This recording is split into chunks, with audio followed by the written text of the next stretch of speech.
আমার জান পাখিটার খুব খিদে পেয়েছে বুঝি। সরি, এতক্ষণ রান্না করছিলাম, তাই খাবার নিয়ে আসতে একটু দেরি হয়ে গেল। মায়া এবার আস্তে আস্তে চোখ খুলে সামনে তাকালো আর চেয়ে চেয়ে বলল, আমাকে এখানে কেন নিয়ে এসেছেন? আর আমার হাত পা এভাবে বেঁধে রেখেছেন কেন? আস্তে আস্তে কথা বলো জান পাখি, এইখানে তোমার গলার আওয়াজ কেউ শুনতে পারবে না আমি ছাড়া। কে জান পাখি? হ্যাঁ, কেন? তুমি? খবরদার আমাকে এইসব নামে ডাকবেন না। আমার নিজের একটা নাম আছে, ইচ্ছে হলে ওই নামে ডাকবেন, না হলে ডাকবেন না। আরে জান পাখি, তুমি তো রেগে যাচ্ছ কেন? এটা তো কোনো নাম নয়, এটা তো তোমাকে ভালোবেসে ডাকলাম। ভালোবেসে মানে? কি বলতে চাচ্ছেন আপনি? থাক, এখন এইসব বাদ দাও। তোমার নিশ্চয়ই খুব খিদে পেয়েছে। এই দেখো, তোমার জন্য আমি নিজ হাতে বিরিয়ানি রান্না করে এনেছি। তো এইসব আমাকে বলছেন কেন? না, তোমাকে জানালাম যে তোমার জন্য আমি নিজ হাতে বিরিয়ানি রান্না করে এনেছি। এবার লক্ষ্মী মেয়ের মতো হাঁ করো, আমি তোমায় নিজ হাতে খাইয়ে দিচ্ছি। খাবো না আমি আপনার খাবার। নিয়ে যান এসব আমার চোখের সামনে থেকে। আরে জান পাখি, এটা তো আমার খাবার না, তোমার খাবার। আর খাবার তো তোমায় খেতেই হবে। এত কষ্ট করে হাত পুড়ে তোমার জন্য খাবার রান্না করে আনলাম, আর তুমি বলছে খাবে না? এটা কেমন করে হয়? মায়া আমার বাঁ হাতের দিকে তাকাতেই দেখলো আমার হাতে একটা কাপড়ের টুকরো দিয়ে বাঁধা। তার মানে উনি সত্যি হাত পুড়েছেন? দূর, এতে আমার কি? আমি কি বলেছি নাকি আমার জন্য হাত পুড়িয়ে রান্না করতে? কি হলো, এত কি ভাবছো? হাঁ করো। বললাম না আপনার খাবার খাবো না। আর এমনি তো আমার ক্ষুধা নেই, নিয়ে যান এসব। সকালে তো আম্মুর সাথে রাগ করে বাসা থেকে বেরিয়ে এসেছিলাম, আসার সময় নাস্তাটাও খাইনি। খুব খিদে লেগেছে, কিন্তু এই ব্যাটার হাতের বানানো খাবার আমি খাবো না। হুম। খাবে না সত্যি? হুম। ওকে ফাইন, তোমাকে কিভাবে খাওয়াতে হবে এটা আমি ভালো করেই জানি। কথাটা বলে আমি বসা থেকে উঠে রুম থেকে বের হয়ে আসলাম। এটা কি হলো? এতক্ষণ খাওয়ানোর জন্য জোর করলো, আর এখন খাবারটা রেখে চলে গেল। ইস, পেটের মধ্যে মনে হচ্ছে ইঁদুর দৌড়াচ্ছে। সকাল থেকে কিছুই খাওয়া হয়নি, এখন কিছু না খেলে তো আবার হসপিটালে দৌড়াতে হবে। এমনিতেই আমার ক্ষুধা বেশি, ক্ষুধা সহ্য করে থাকতেই পারি না। মায়া এসব কথা ভাবছিল, তখনই আমি আবার রুমে ঢুকলাম।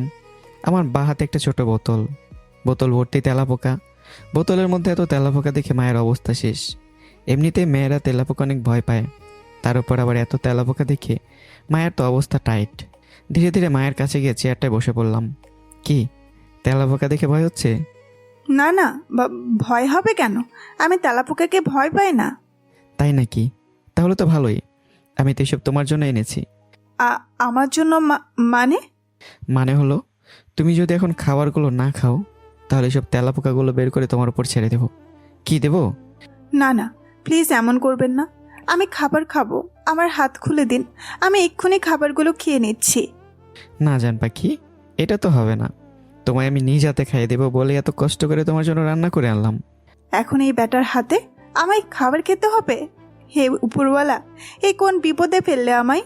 মায়া চুপ করে আছে দেখে খাবার প্লেটটা নিজের হাতে নিয়ে খাবারগুলো থেকে এক লোকমা খাবার তুলে মায়ের মুখের সামনে এনে ধরলাম। হা করো। হাত না ধুয়েই খাইয়ে দিচ্ছে। উয়াক! কিছু করারও নেই, খেতেই হবে। আর এমনিতেও অনেক খিদাও লেগেছে, খেয়ে নেই। পেটে গেলে তো সব হজম হয়েই যাবে। কোনো কথা না বলে হা করলো। খাবারটা সুন্দর করে মায়া মুখে ঢুকিয়ে নিল। খাবারটা মুখে নিতে মায়া চমকে উঠল, কারণ একটা ছেলে যে এত ভালো রান্না করতে পারে সে আগে জানতো না। আসলে খাবারটা অনেক ভালো হয়েছে। আমি নিজ হাতে মায়াকে খাইয়ে দিচ্ছি, আর সে বাধ্য হয়ে খাচ্ছে। একবার মায়া আমার দিকে তাকাতেই দেখলো আমি তার দিকে তাকিয়ে আছি আর মুচকে হাসছি। লজ্জায় মায়া মাথা নিচু করে ফেললো। কিছুক্ষণ পর প্লেটের খাবার শেষ হয়ে গেল। মায়েরও পেট ভরে গেল, সে আর খেতে পারবে না, পেট একদম টাইট। আরও খাবার আনবো নাকি? না, আর খেতে পারবো না, পেট ভরে গেছে। ওকে, বাই দ্য ওয়ে, খাবারটা কেমন হয়েছে? ভালোই হয়েছে। আচ্ছা, আমি প্লেটটা রেখে আসি, থাকো তুমি। আমি প্লেট নিয়ে রুম থেকে চলে আসলাম। বিরিয়ানি খাওয়ানোর জন্য উনি আমায় এইখানে এনেছেন, নাকি শুধু বিরিয়ানি খাওয়ানোর জন্য কেউ কাউকে এভাবে কিডন্যাপ করে আনে নাকি? উনি আমায় এখানে কেন এনেছেন কিছুই তো বুঝতে পারছি না। এতক্ষণ ধরে গল্প শুনছেন, অথচ কারো তো পরিচয় পেলেন না। চলেন তাহলে আগে আপনাদের পরিচয়টা দিয়ে নেই। আমার নাম তামিম, পুরো নাম তামিম আহমেদ। আমি এবার অনার্স শেষ বসে পড়ছি। আমার বাবা এই শহরের টপ ধনীদের মধ্যে একজন। টাকা পয়সা বাড়ি গাড়ি কোনো কিছুরই অভাব নেই আমাদের। আমি আমার বাবা মায়ের একমাত্র সন্তান। আর অপরদিকে মায়া, তার পুরো নাম মায়া ইসলাম। মায়াও তার বাবা মায়ের একমাত্র সন্তান। তাদের পরিবার অতটাও ধনী না, আবার গরিবও না, বলতে গেলে মধ্যবিত্তদের থেকে আরেকটু উপর লেভেলে। তার বাবার নিজের কয়েকটা ব্যবসা আছে। পরিচয় পর্ব শেষ। এবার আপনাদের মনে প্রশ্ন জাগতে পারে, আমি মায়াকে কেন এখানে কিডন্যাপ করে এনেছি, তাই তো? তাহলে একটু শর্টকাটভাবে বলি শোনেন। একদিন ভার্সিটিতে মায়া আর তার বন্ধুরা বসে গল্প করছিল। গল্পের এক পর্যায়ে মায়ের এক বান্ধবী নীলা বলল, তোদের মধ্যে কেউ যদি এখন একটা ছেলেকে ফুল দিয়ে প্রপোজ করে, তাহলে আমি তাকে 1,000 টাকা দেব। মায়া কোনো কিছু না ভেবেই বলল, সত্যি বলছিস তো? অবশ্যই। ওকে, এদের কাছে টাকা দে। কেন? তুই যা বলেছিস আমি তা করব। যে কোনো একটা ছেলেকে গিয়ে প্রপোজ করব। তুই এদের কাছে টাকা দে। সত্যি করবি ভেবে বলছিস তো? হুম, না করতে পারলে তোর টাকা তুই নিয়ে যাস। ওকে, এই দিলাম এদের কাছে টাকা। এবার চাই গিয়ে একটা ছেলেকে প্রপোজ করে দেখি। 1,000 টাকা করে এক বান্ধবীর কাছে দিয়েই মায়া চারপাশে তাকিয়ে প্রপোজ করার মতো একটা ছেলে খুঁজতে লাগলো। ছেলে অনেক আছে, কিন্তু তার বোকা টাইপের ছেলে চাই, যাতে প্রপোজ করলে কোনো ধরনের হইচই না হয়। হঠাৎ তার চোখে বলল ভার্সিটির আম গাছের দিকে। সে দেখলো একটা ছেলে আম গাছের নিচে বসে বসে ফোনে কথা বলছে। ছেলেটার পোশাক একদম ঢিলে ঢালা আর একটু ময়লাও। হ্যাঁ, এই ছেলেটাই হবে। নিশ্চয়ই ছেলেটা গরিব প্লাস বোকা টাইপের হবে। যাই গিয়ে একে দিয়েই কাজটা করে ফেলি। তোরা শুধু দেখে যা এই মায়া এবার কি করে। বলেই বসাতে কোটে ছেলেটার কাছে যেতে লাগলো। যাওয়ার সময় একটা গাছ থেকে একটা ফুল নিয়ে গেল। এই যে মিস্টার, শুনছেন? ছেলেটা মায়ের কথা শুনে পেছনে ফিরতে মায়ের সাথে সাথে হাঁটু গেড়ে বসেই ফুলটা ছেলেটার সামনে ধরে তাকে আই লাভ ইউ বলে প্রপোজ করে ফেললো। ছেলেটা শুধু চোখ বড় বড় করে ওই দিকে তাকিয়ে আছে। ছেলেটা সারা মুখে রং লাগানো, তার উপর আবার চোখে সানগ্লাস। মায়া তার কাজ শেষ করে উঠে দাঁড়াতেই কোত্থেকে যেন একটা ছেলে দৌড়ে এসে ওই ছেলের কাছে দাঁড়ালো, যেই ছেলেকে মায়া প্রপোজ করেছে। ভাই সরি, আসতে একটু দেরি হয়ে গেল। এই নিন আপনার পানি। যাকে মায়া প্রপোজ করেছে তার দিকে পানির বোতল এগিয়ে দিই ছেলেটা পানির বোতল হাতে নিয়ে বোতলটা খুলেই সারা মুখে পানি ছিটিয়ে মুখ ধুতে লাগলো। মুখ ধোয়া শেষ হতেই পাশে থাকা ছেলেটা ওই ছেলের দিকে একটা রুমাল এগিয়ে দিল। ছেলেটা এবার রুমাল দিয়ে মুখটা ভালো করে মুছে নিল। তারপর মায়ের দিকে তাকালো। মায়া এতক্ষণে দাঁড়িয়ে ছিল আর ছেলেটার কাণ্ড দেখছিল। এবার ছেলেটাকে দেখেই ভয়ে তার হাত পা কাঁপতে শুরু করলো, কারণ সেই ছেলেটা আমি নিজেই, যাকে পুরো ভার্সিটির মেয়েরা জমের মতো ভয় পায়। কিন্তু আমি কখনো খারাপ কাজ করি না, উল্টা কেউ কোনো খারাপ কাজ করলে তাকে ধরে উচিত শিক্ষা দিই। ভাইয়া, আমি সরি, প্লিজ আমায় মাফ করে দিন। আসলে আমি আপনাকে... তোমায় তো আমি কিছু বলিনি, তাহলে তো ভয় পাচ্ছ কেন? না, আসলে মানে কোন ইয়ারে পড়ো? থার্ড ইয়ারে। ওকে, তাহলে এখন থেকে আমাদের প্রতিদিন দেখা হবে। আজকে বাই, আমার একটা জরুরি কাজ আছে। তারপর আমি আমার সাথে ছেলেটাকে নিয়ে চলে আসলাম। আর মায়া ভয়ে ভয়ে ওর বান্ধবীদের কাছে চলে গেল। আসতে না আসতেই ওর বান্ধবীকে ঘিরে ধরলো। কিভাবে তামিম ভাইকে প্রপোজ করলি? উনি তোকে কি বলবে? ব্লা ব্লা। উনি কিছুই বলেননি। দে এবার আমার 1,000 টাকা। বলে ওর বান্ধবীর থেকে টাকাটা নিয়ে নিল। 2 দিন ক্লাস করে মায়া বাসায় এসে ভাবতে লাগলো, এখন থেকে আমাদের প্রতিদিন দেখা হবে, মানে উনি এই কথা কেন বললেন? না জানি কাল থেকে কি হয় আমার সাথে। আর এদিকে আমার তো মায়াকে মনে মনে ভালো লেগে যায়। বলতে গেলে আমি মায়াকে ভালোই বেশি ফেলেছি। এরপর থেকে আমি প্রতিদিন মায়ের সাথে কথা বলতে থাকি। মায়ের অবশ্য ভালো লাগতো না, কিন্তু বাধ্য হয়ে আমার সাথে ওর কথা বলতে হতো। কিন্তু আমি কখনো মায়াকে বলিনি যে আমি তাকে ভালোবেসে ফেলেছি। তারপর আজকে সকালে আমি ভার্সিটি এসে মায়াকে খুঁজতে গিয়ে ক্লাসে গিয়ে দেখলাম সে একটা ছেলের পাশে বসে বই নিয়ে কি যেন কথা বলছে। এই দৃশ্যটা দেখে আমার মাথা গরম হয়ে গেল। তাই আমি ভার্সিটি শেষে লোকজন দ্বারা মায়াকে এখানে কিডন্যাপ করে আনি। এই হলো কাহিনী। আশা করি সবাই বিষয়টা বুঝতে পেরেছেন। এবার গল্পে ফিরে আসি। মায়া বসে বসে চিন্তা করছে তাকে এখানে কেন আনা হয়েছে। ঠিক তখনই আমি আবার রুমে ঢুকলাম। আপনি আমায় এইখানে কেন এনেছেন? প্লিজ আমায় ছেড়ে দিন, আমি বাসায় যাব। তুমি একটা ছেলের সাথে কথা বলেছো, সেই অপরাধে তোমাকে এখানে কিডন্যাপ করে এনেছি। আমি কখন কোন ছেলের সাথে কথা বললাম? সকালে ক্লাসের মধ্যে বসে যে একটা ছেলের সাথে কথা বলছিলে মনে নেই? ঘটনাটা মায়ের মনে পড়ে যায় আর সে বলে, হ্যাঁ, তবে আমি তো ওই ছেলেটার সাথে পড়া নিয়ে কথা বলছিলাম। পড়া নিয়ে কথা বলতে ছেলেই পেলি, কোনো মেয়ে পেলি না? আর তোর বান্ধবীরা তখন কোথায় ছিল? আমার রাগ দেখে সেখানে একটা ভয় পেয়ে গেল। উনি তো সবসময় রাগ করেন না, কিন্তু হঠাৎ রেগে উঠলেন, আমার খুব ভয়ঙ্কর হয়ে উঠলেন। আসলে ওই সময় আমার... শোন, আমি তোকে ভালোবাসি। যেদিন তুই আমার প্রপোজ করেছিলি সেদিন থেকেই তোকে ভালোবাসতে শুরু করি। আমি ছাড়া তুই কোনো ছেলের সাথেই কথা বলতে পারবি না, কারণ তুই শুধু আমার আর আমারই থাকবি। কথাগুলো মায়ের মুখ চেপে ধরে বললাম। তারপর মায়ের মুখ ছেড়ে দিয়ে হনন করে রুম থেকে বেরিয়ে আসলাম। এদিকে মায়া তো অবাক, আমার কথা শুনে সে কিছুই বুঝে উঠতে পারেনি। তবে এটা ঠিকই বুঝেছে ওই দিন আমাকে প্রপোজ করে সে অনেক বড় ভুল করে ফেলেছে। বারান্দায় দাঁড়িয়ে আছি আর মনে মনে ভাবছি, রাগের মাথায় তো মায়েকে নিজের ভালোবাসার কথাটা বলে দিলাম, এবার কি হবে? আমি তো চেয়েছিলাম মায়ের সাথে আরও কিছুদিন ফ্রেন্ডলিভাবে কাটিয়ে তাকে ভালো করে বুঝতে, কিন্তু মায়া আজ যা করলো তাতে আমার আর সব করা হলো না। তখনই রাগের মাথায় মায়েকে নিজের মনের কথাগুলো বলে দিলাম। আচ্ছা, মা এখন কি ভাবছে? দূর, কি ভাববে ও?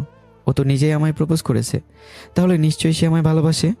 আমিও তাকে ভালোবাসি আর ভালোবাসার কথা বলেও দিয়েছি। এইসব নিয়ে আমি এত চিন্তা করছি কেন? মায়া আবার ওইখানে একা বসে আছে, যাই গিয়ে দেখে আসি ওর কোনো কিছু লাগবে কিনা। এদিকে মায়া আমার বলা কথাগুলো তার মাথা থেকে ঝেড়ে নিজেই চিন্তায় মগ্ন। বিকেল করে সন্ধ্যা হয়ে আসছে। ভার্সিটি সে কখন ছুটি হয়ে গেছে। এখন তার বাসায় থাকার কথা ছিল, কিন্তু সে এখন অজানা জায়গায় বন্দী হয়ে আছে। এখন সে কিভাবে বাসায় যাবে, কখন বাসায় যাবে? এতক্ষণে নিশ্চয়ই তার মা বাবা তার জন্য চিন্তা করা শুরু করে দিয়েছে। তার বাবা আবার প্রেশারের রোগী, কোনো বিষয় নিয়ে বেশি চিন্তা করলে ওনার আবার প্রেশার বেড়ে যায়। মায়ের এখন নিজের থেকে তার মা বাবাকে নিয়ে বেশি চিন্তা হচ্ছে। না জানি তার আব্বু আম্মা এখন কি করছেন। এইভাবে নানান বিষয় নিয়ে ভেবে যাচ্ছে মায়া। এমন সময় রুমের দরজা খুলে ভেতরে ঢুকলাম। তারপর আগেকার মতোই মায়ের কাছে গিয়ে পাশে থাকা চেয়ারটা নিয়ে তার সামনাসামনি বসে পড়লাম। আমার জান পাখিটা কি ভাবছে? প্লিজ আমাকে ছেড়ে দিন, আমি বাসায় যাব। আম্মু আব্বু নিশ্চয়ই আমার জন্য চিন্তা করছেন, প্লিজ আমায় যেতে দিন। এটা তো হবে না জান পাখি, ভুল যেহেতু করেছো তাহলে শাস্তি তো পেতেই হবে।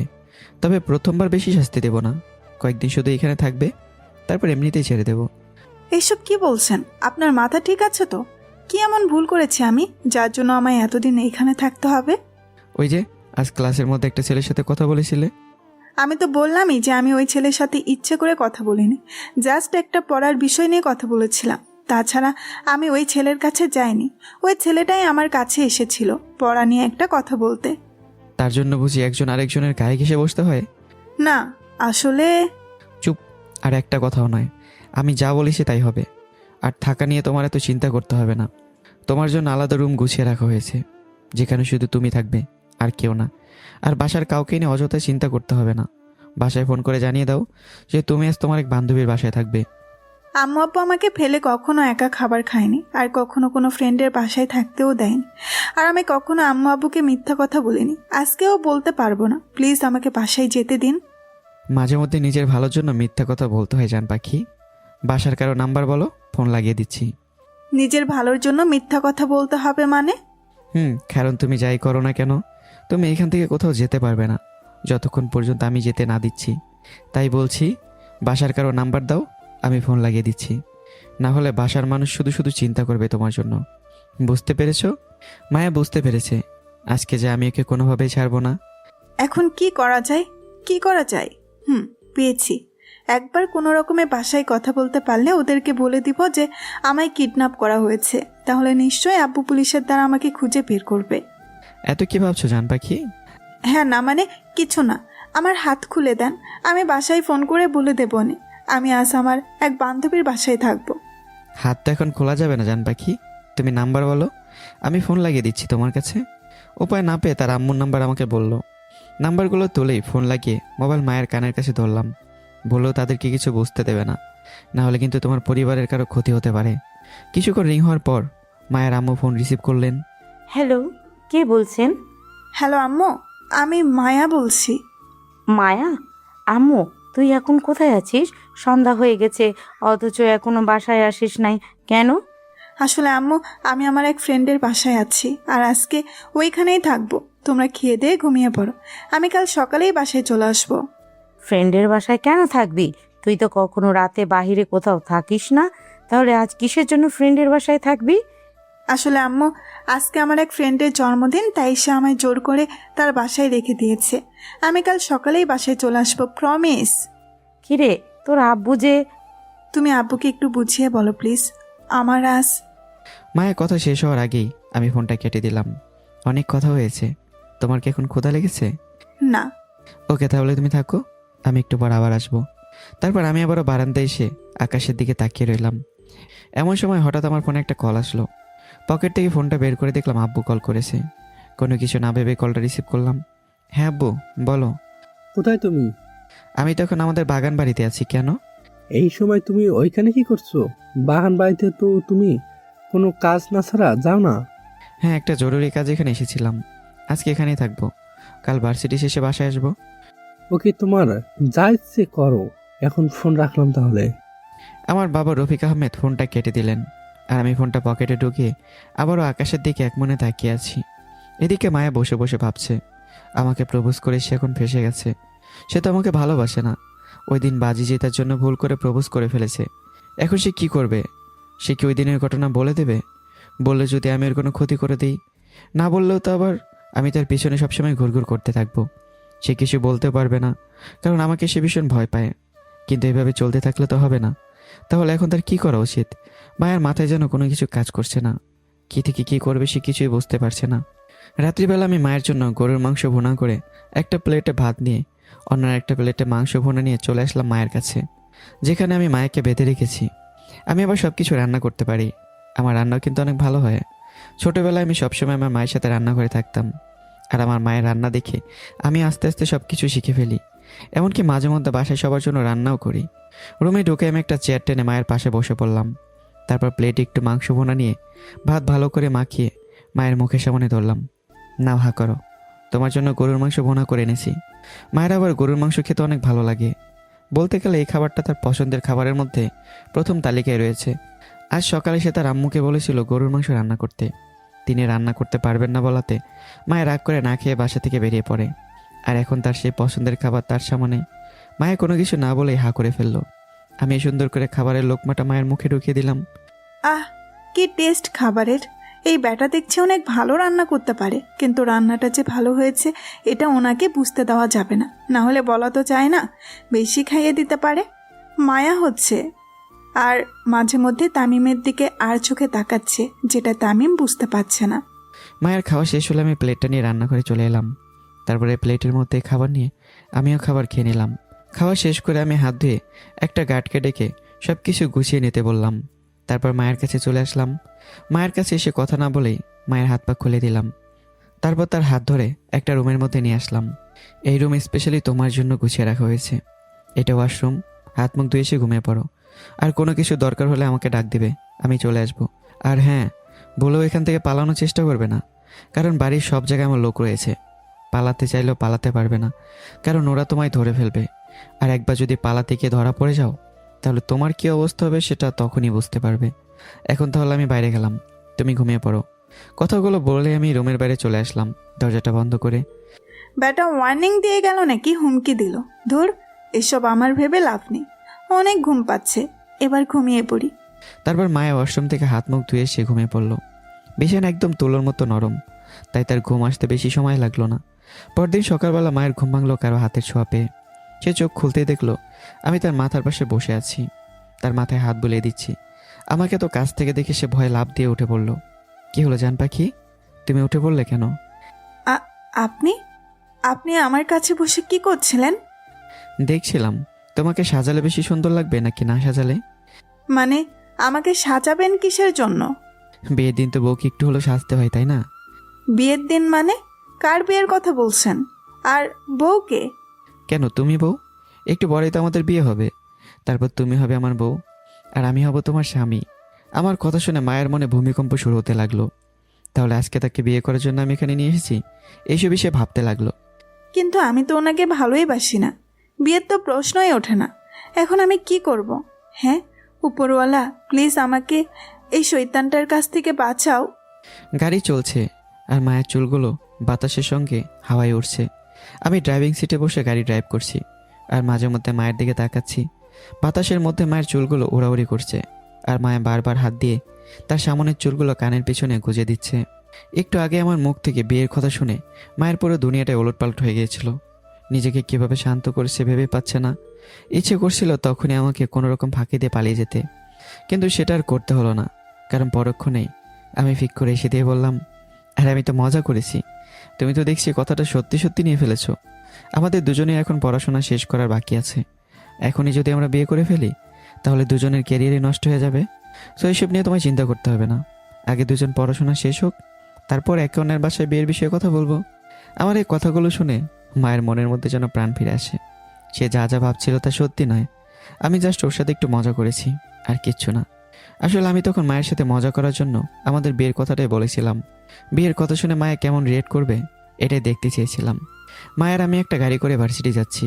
গাড়িটা আমাদেরই পার্সোনাল গাড়ি। আমি মায়াকে নাস্তা খেয়ে আমার সাথে করে ভার্সিটি নিয়ে আসলাম। গাড়িতে মায়ের চুপচাপ বসে আছে দেখে আমি বললাম, কি হলো, এভাবে চুপচাপ বসে আছো কেন? মন খারাপ? এতক্ষণ ধরে মায়া একদিনে তাকিয়েছিল। হঠাৎ আমার কথায় তার ঘোর কাটলো। হ্যাঁ না, এমনিই বসে আছি, একটু তাড়াতাড়ি গাড়ি চালান, না হলে ক্লাস মিস হয়ে যাবে তো। আমি আছি তো, আমি থাকতে তোমার ক্লাস মিস হবে না। দরকার হলে স্যারকে ফোন দিয়ে বলবো আরও 5 মিনিট পর ক্লাস শুরু করতে। বড়লোক বাবার ছেলে হয়েছে বলে মুখে শুধু বড় বড় কথা ব্যাটার। উনি মনে হয় ভার্সিটির প্রিন্সিপাল, যে ওনার কথা সব স্যারেরা মেনে চলে। কিছুক্ষণ পর গাড়ি ভার্সিটির কাছে চলে আসলো। মায়া বলতে চাচ্ছিল তাকে ভার্সিটির বাইরে নামিয়ে দিতে, কিন্তু সে কিছু বলার আগেই আমি গাড়ির গতি বাড়িয়ে ভার্সিটির ভিতরে ঢুকে পড়লাম। ভার্সিটির এক কোনায় গিয়ে গাড়ি থামালাম। শোনো জান পাখি, এখন থেকে আমি ছাড়া আর কোনো ছেলের সাথে ভুলেও কথা বলবা না। যদি তোমায় কোনো ছেলের সাথে কথা বলতে দেখি তাহলে কিন্তু শাস্তি এবারের চেয়ে আরও ভয়ঙ্কর হবে। আমি কি বলেছি মনে থাকবে? হুম। ওকে, এবার ক্লাসে যাও। আর শোনো, ভার্সিটির ছুটি হলে বাইরে এসে গেটের কাছে দাঁড়িয়ে থাকবে। আমি তোমায় গাড়ি করে বাসায় ড্রপ করে দেবো। আমার এক বান্ধবীর বাসাও আমাদের বাসার পাশে। আমি আর ও একসাথেই ভার্সিটিতে যাওয়া আসা করি। আমি ওর সাথেই চলে যাব, আপনাকে অযথা কষ্ট করতে হবে না। মিথ্যা বললো, যাতে করে আমার পাল্লায় না পড়তে হয়। ওকে ফাইন, তুমি যেহেতু তোমার ফ্রেন্ডের সাথে যেতে চাও তাহলে যাও, আমি না করব না। যাও এবার ক্লাসে যাও। মায়ে কিছু না বলে গাড়ির দরজা খুলে তাড়াতাড়ি করে ক্লাসে চলে আসলো। ক্লাসে এসে তার বান্ধবীদের কাছে বসেই জোরে জোরে শ্বাস ছাড়তে লাগলো। আমার সাথে তাকে এতক্ষণ যেন মায়ের দম বন্ধ হয়ে আসছিল, কিন্তু এখন আবার মনে শান্তি লাগছে। এদিকে মায়ের এমন অবস্থা থেকে পাশ থেকে তার এক বান্ধবী বলল, তোর কি হয়েছে রে? এভাবে জোরে জোরে শ্বাস ছাড়ছিস কেন? আর বলিস না, অনেক বড় একটা বিপদের হাত থেকে বেঁচে এসেছি। কেমন বিপদ? মায়ে কিছু বলতে যাবে তখনই মনে মনে বলল, না, এদেরকে ওনার বিষয়ে কিছু বলা যাবে না, না হলে পরে নিজেরই সমস্যা হবে। খিরে চুপ করে আসিস কেন বল। আরে না, তেমন কিছু না। ভার্সিটিতে আসার সময় একটা গাড়ির নিচে চাপা পড়ে যাচ্ছিলাম, কিন্তু ভাগ্য ভালো একটুর জন্য বেঁচে গেছি। কি বলছিস এসব? তুই ভার্সিটিতে কিভাবে এসেছিস? কিভাবে আসবো? রাস্তায় রিক্সা খুঁজে পাইনি, তাই হেঁটে হেঁটে এসেছি। কিন্তু আমরা যে দেখলাম তুই তামিম ভাইয়ার গাড়িতে করে এসেছিস, আর ওনার গাড়ি থেকে বের হয়েই না ক্লাসে আসলি। আমিও তো দেখছি। এই যা, যেটা লুকাতে গিয়ে মিথ্যা বললাম সেটাই এটা নজরে পড়ে গেল। এখন এদেরকে কি বলবো? চুপ করে কি ভাবছিস? তুই না হেঁটে হেঁটে ভার্সিটিতে এসেছিস, তাহলে তামিম ভাইয়ার গাড়িতে কি করছিলি বল? না, আসলে মানে হয়েছে কি, উনি তো আমায় ওনার গাড়িতে করে ভার্সিটিতে নিয়ে আসলেন। কি, তামিম ভাইয়া তোকে ওনার গাড়িতে করে ভার্সিটিতে নিয়ে এসেছেন? কিন্তু কেন? ওই যে বলেছি, একটুর জন্য একটা গাড়ির নিচে চাপা পড়ে যাচ্ছিলাম, সেই গাড়িটাই তামিম ভাইয়ের গাড়ি ছিল। আমাকে সামনে দেখেই গাড়ি জোরে ব্রেক মারেন, আর গাড়ির জানালা খুলে একটু বকাঝকা করলেন, আর গাড়িতে উঠতে বললেন। আমি উঠতে চাইনি, পরে ওনার বকা খেয়ে উঠতে হয়েছিল। তামিম ভাইয়া তো তোকে চিনি না, তাহলে তোকে কেন গাড়িতে উঠতে বললেন? চিনেন না মানে? মায়াকে তো উনি ভালো করেই চিনেন। মনে নেই ওই দিন যে মায়া তামিম ভাইকে প্রপোজ করেছিল? সেদিন থেকেই মনে হয় চিনেন। তা মায়া তামিম ভাই কি তোর প্রপোজাল অ্যাকসেপ্ট করেছেন? ধুর, কি বলিস এসব? আমি ওনাকে প্রপোজ করার পরের দিনই বলে দিয়েছিলাম যে আমি আপনাকে ইচ্ছে করে প্রপোজ করিনি, একটা বাজি জিততেই আপনাকে প্রপোজ করেছিলাম। তাই নাকি? তা তামিম ভাইয়া এই কথা শুনে কি বলছিল? প্রথমে একটু রাগ দেখিয়েছিলেন, কিন্তু পরে মাফ করে দিয়েছেন। তুই কি সব সত্যি বলছিস নাকি আমাদের এসব বানিয়ে বানিয়ে বলছিস? আরে ধুর, বানিয়ে বলবো কেন, যা সত্যি তাই বললাম। এবার একটু চুপ করে থাকতো তোরা। আসার পর থেকে এটা সেটা প্রশ্ন করেই যাচ্ছিস, একটু শান্তিতে বসতেও দিবি না নাকি? মায়ের কথা শুনে তারা চুপ হয়ে গেল। কিছুক্ষণ পর ক্লাসে স্যার চলে আসলেন আর ক্লাস করাতে লাগলেন। একে একে 3টা ক্লাস করানোর পর টিফিন টাইমের বেল বেজে উঠল। মায়া আর তার বান্ধবীরা ভার্সিটির ক্যান্টিনে এসে হালকা কিছু খেয়ে আবারও ক্লাসে চলে আসলো। আমি ক্যান্টিনে বসে বসে নাস্তা করছিলাম, তাই মায়া তাড়াতাড়ি করে হালকা কিছু খেয়েই ওর বান্ধবীদের নিয়ে আবারও ক্লাসে চলে গেল। বলা তো যায় না, যদি আবার আমি তাকে দেখে ফেলি তাহলে কি থেকে কি করে ফেলি। টিফিন টাইমের বাকি সময় মায়া আর তার বান্ধবীদের সাথে ক্লাসে বসে গল্প করে কাটিয়ে দিল। টিফিন টাইম শেষ হলে আবারও আরেকজন স্যার এসে ক্লাস করাতে লাগলেন। একে একে বাকি ক্লাস করানো শেষ হলে ভার্সিটি ছুটি হয়ে গেল। মায়া তার বান্ধবীদের সাথে নিয়ে ভার্সিটি থেকে বের হয়ে সবার থেকে বিদায় নিয়ে বাসার দিকে হাঁটা ধরল। ভার্সিটির একটু দূরে আসতেই হঠাৎ একটা গাড়ি এসে তার পথ আটকে দাঁড়ায়। গাড়ির ভেতরে আমাকে দেখে মায়া হালকা ভয় পেয়ে যায়। আজকেও আমায় কিডন্যাপ করার জন্য এসেছেন নাকি? কিন্তু আজ তো আমি কোনো ছেলের সাথে কথা বলিনি। তোমার সেই ফ্রেন্ড কোথায়? কোন ফ্রেন্ড? যার বাসা তোমাদের বাসার পাশেই, ওই ফ্রেন্ড কোথায়? মায়া বুঝতে পারছে যে আমি কার কথা বলছি। আসলে ও আজ ভার্সিটিতে আসেনি।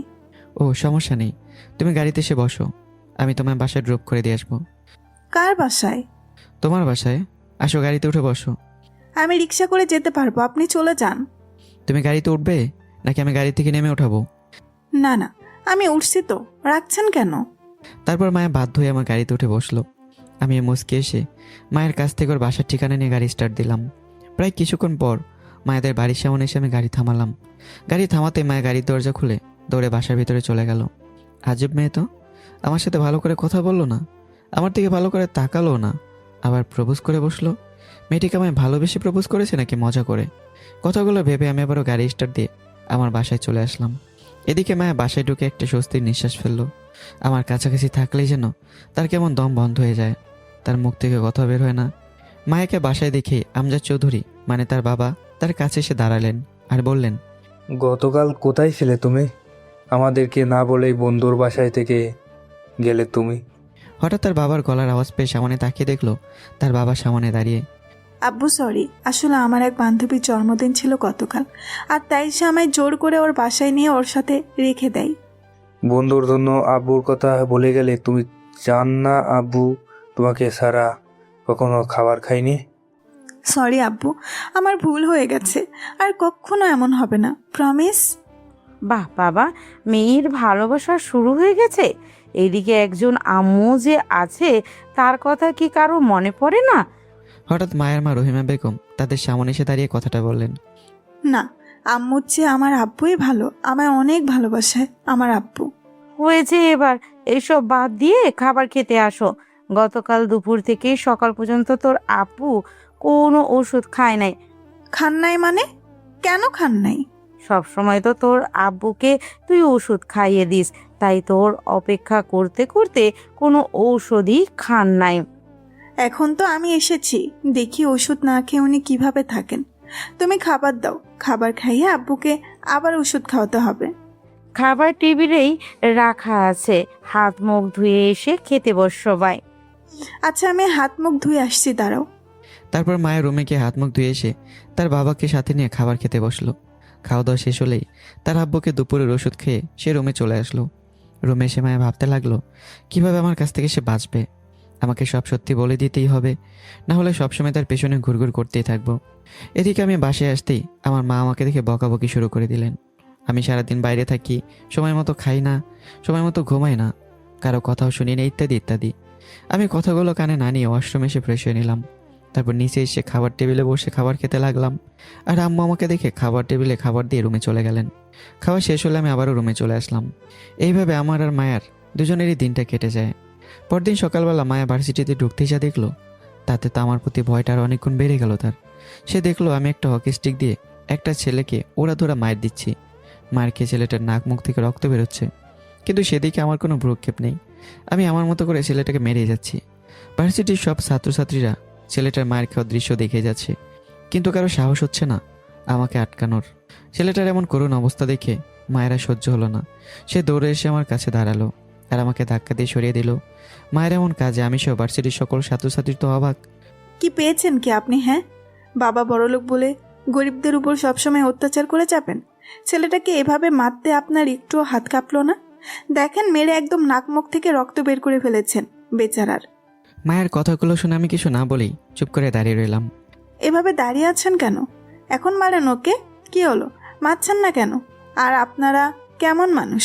উনি ছেলেটাকে মারতে মারতে রক্তাক্ত করে ফেলেছে, আর আপনারা তাকিয়ে তাকিয়ে তামাশা দেখছেন। লজ্জা করে না আপনাদের? মায়ের কথাগুলো শুনে আমি এবারও কিছু না বলে চুপচাপ দাঁড়িয়ে আছি। ভিড় ঠেলে মায়ের বান্ধবী নীলা এসে মায়েকে চুপ থাকতে বলল। নীলার কথা শুনে মায়ের মাথায় যেন আগুন জ্বলে উঠল। কি চুপ থাকবো? কেন চুপ থাকবো? হ্যাঁ, তোরা তো কেউই অন্যায়ের প্রতিবাদ করতে পারিস না, পারিস শুধু দাঁড়িয়ে দাঁড়িয়ে তামাশা দেখতে। দেখ উনি ছেলেটার কি হাল করেছেন। মায়া প্লিজ এবার একটু চুপ হ। তুই কিছু না জেনে ওনাকে শুধু শুধু কথা শুনিয়ে যাচ্ছিস। কি? আমি শুধু কথা শুনিয়ে যাচ্ছি? তুই তো আমার বান্ধবী, তুই আমার বান্ধবী হয়ে এমনটা বলতে পারলি? আর কি জানবো? হ্যাঁ, নিজের চোখে যা দেখলাম তাতেই আমার সব জানা হয়ে গেছে, আর কিচ্ছু জানতে হবে না। আজকে ওনার একটা ব্যবস্থা করতেই হবে, না হলে হবে না। এই যে শুধু শুধু একটা ছেলে কেন এভাবে অকারণে মারলেন আপনি, জানতে পারি? আমি চুপ করে মায়ের দিকে তাকিয়ে আছি। এভাবে তাকিয়ে আছেন কেন? আমি আপনাকে কিছু একটা জিজ্ঞেস করছি, সেটার উত্তর দেন। মিলি সামনে আসে পিছনে মুখ করে। কিছুক্ষণ পর ভিড় ঠেলে পিছন থেকে আরেকটা মেয়ে এসে আমাদের সামনে দাঁড়ালো। মিলি, আমি এই ছেলেটাকে কেন মেরেছি বলো ওনাকে।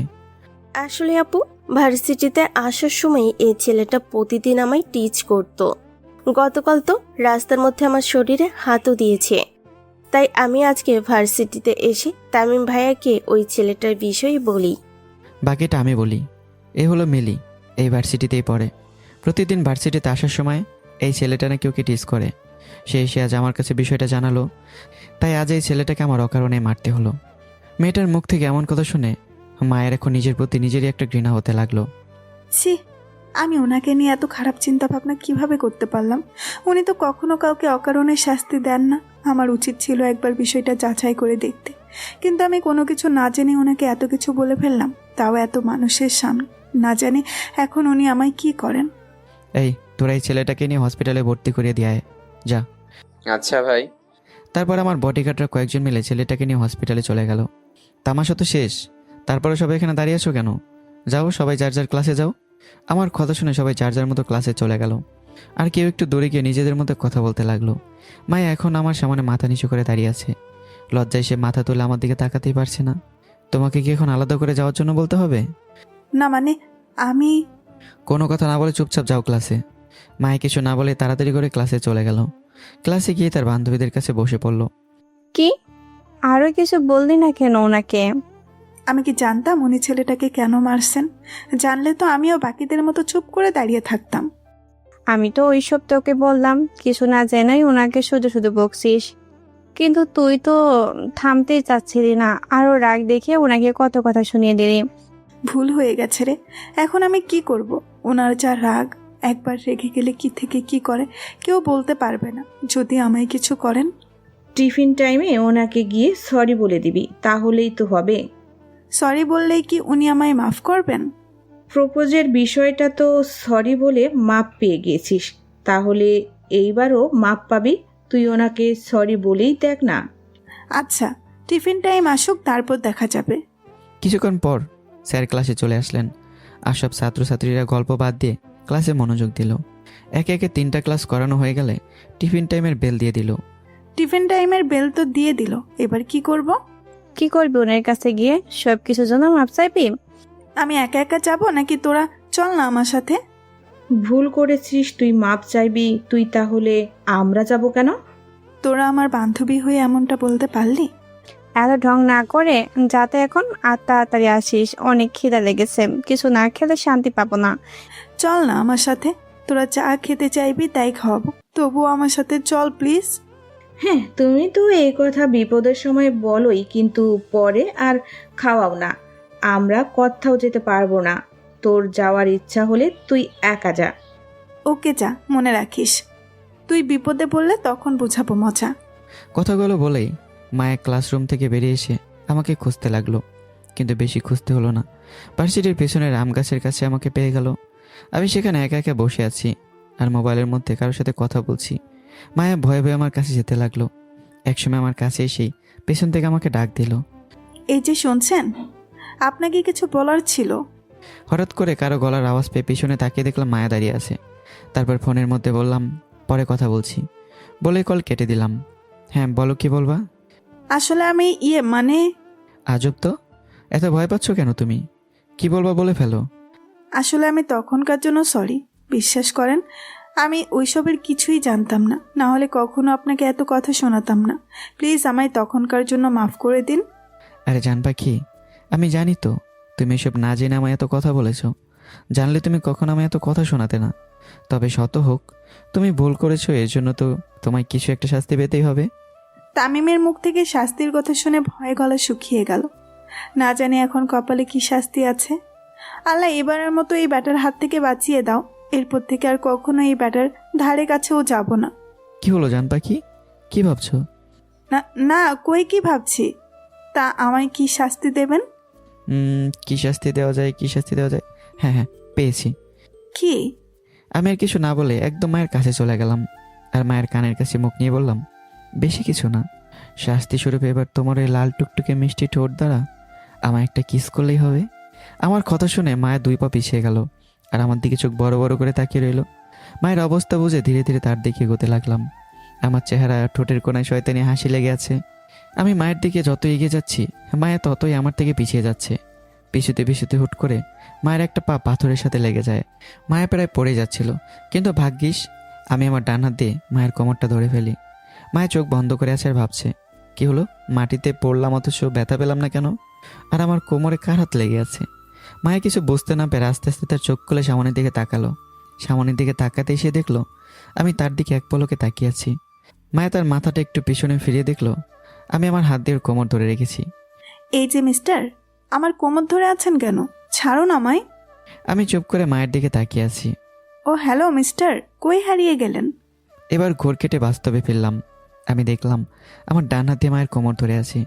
এক টান মেরে মায়াকে উঠে নিজের একদম কাছে নিয়ে আসলাম। মায়া আমার এমন কাজে তো আরও অবাক, বুঝে উঠতে পারছে না যে তার সাথে কেন এমন হচ্ছে। আমার দিকে তাকিয়ে দেখলো আমি এখনও শয়তানি হাসি হাসছি। কি করছেন এসব? কেন, শাস্তি দিচ্ছি? ও সরি, এখনও দেইনি, তবে এখন দেব। মানে? একটু আগে যে বললাম শাস্তি স্বরূপ তোমার ওই লাল টুকটুকে মিষ্টি ঠোঁট দ্বারা আমায় একটা কিস করলেই হবে, কিন্তু তুমি তো তা করলেই না, তাই এখন সেটা আমাকেই করতে হবে। মায়া বাঁচার কোনো উপায় না পেয়ে নিজেই চোখ বন্ধ করে ফেললো, আর মনে মনে আল্লাহর কাছে সাহায্য চাইতে লাগলো। মায়ের ঠোঁট জোড়া কাঁপছে, আর এটা দেখে আমি মিটে মিটে হাসছি। আস্তে আস্তে মায়ের কাছে এসে তার কানের কাছে মুখ নিয়ে বললাম, এত ভয় পাচ্ছ কেন তুমি? হ্যাঁ, তোমার উপর আমার একটু রাগ নেই জান পাখি, আর আমি কখনো তোমার ইচ্ছের বিরুদ্ধে এইসব করব না।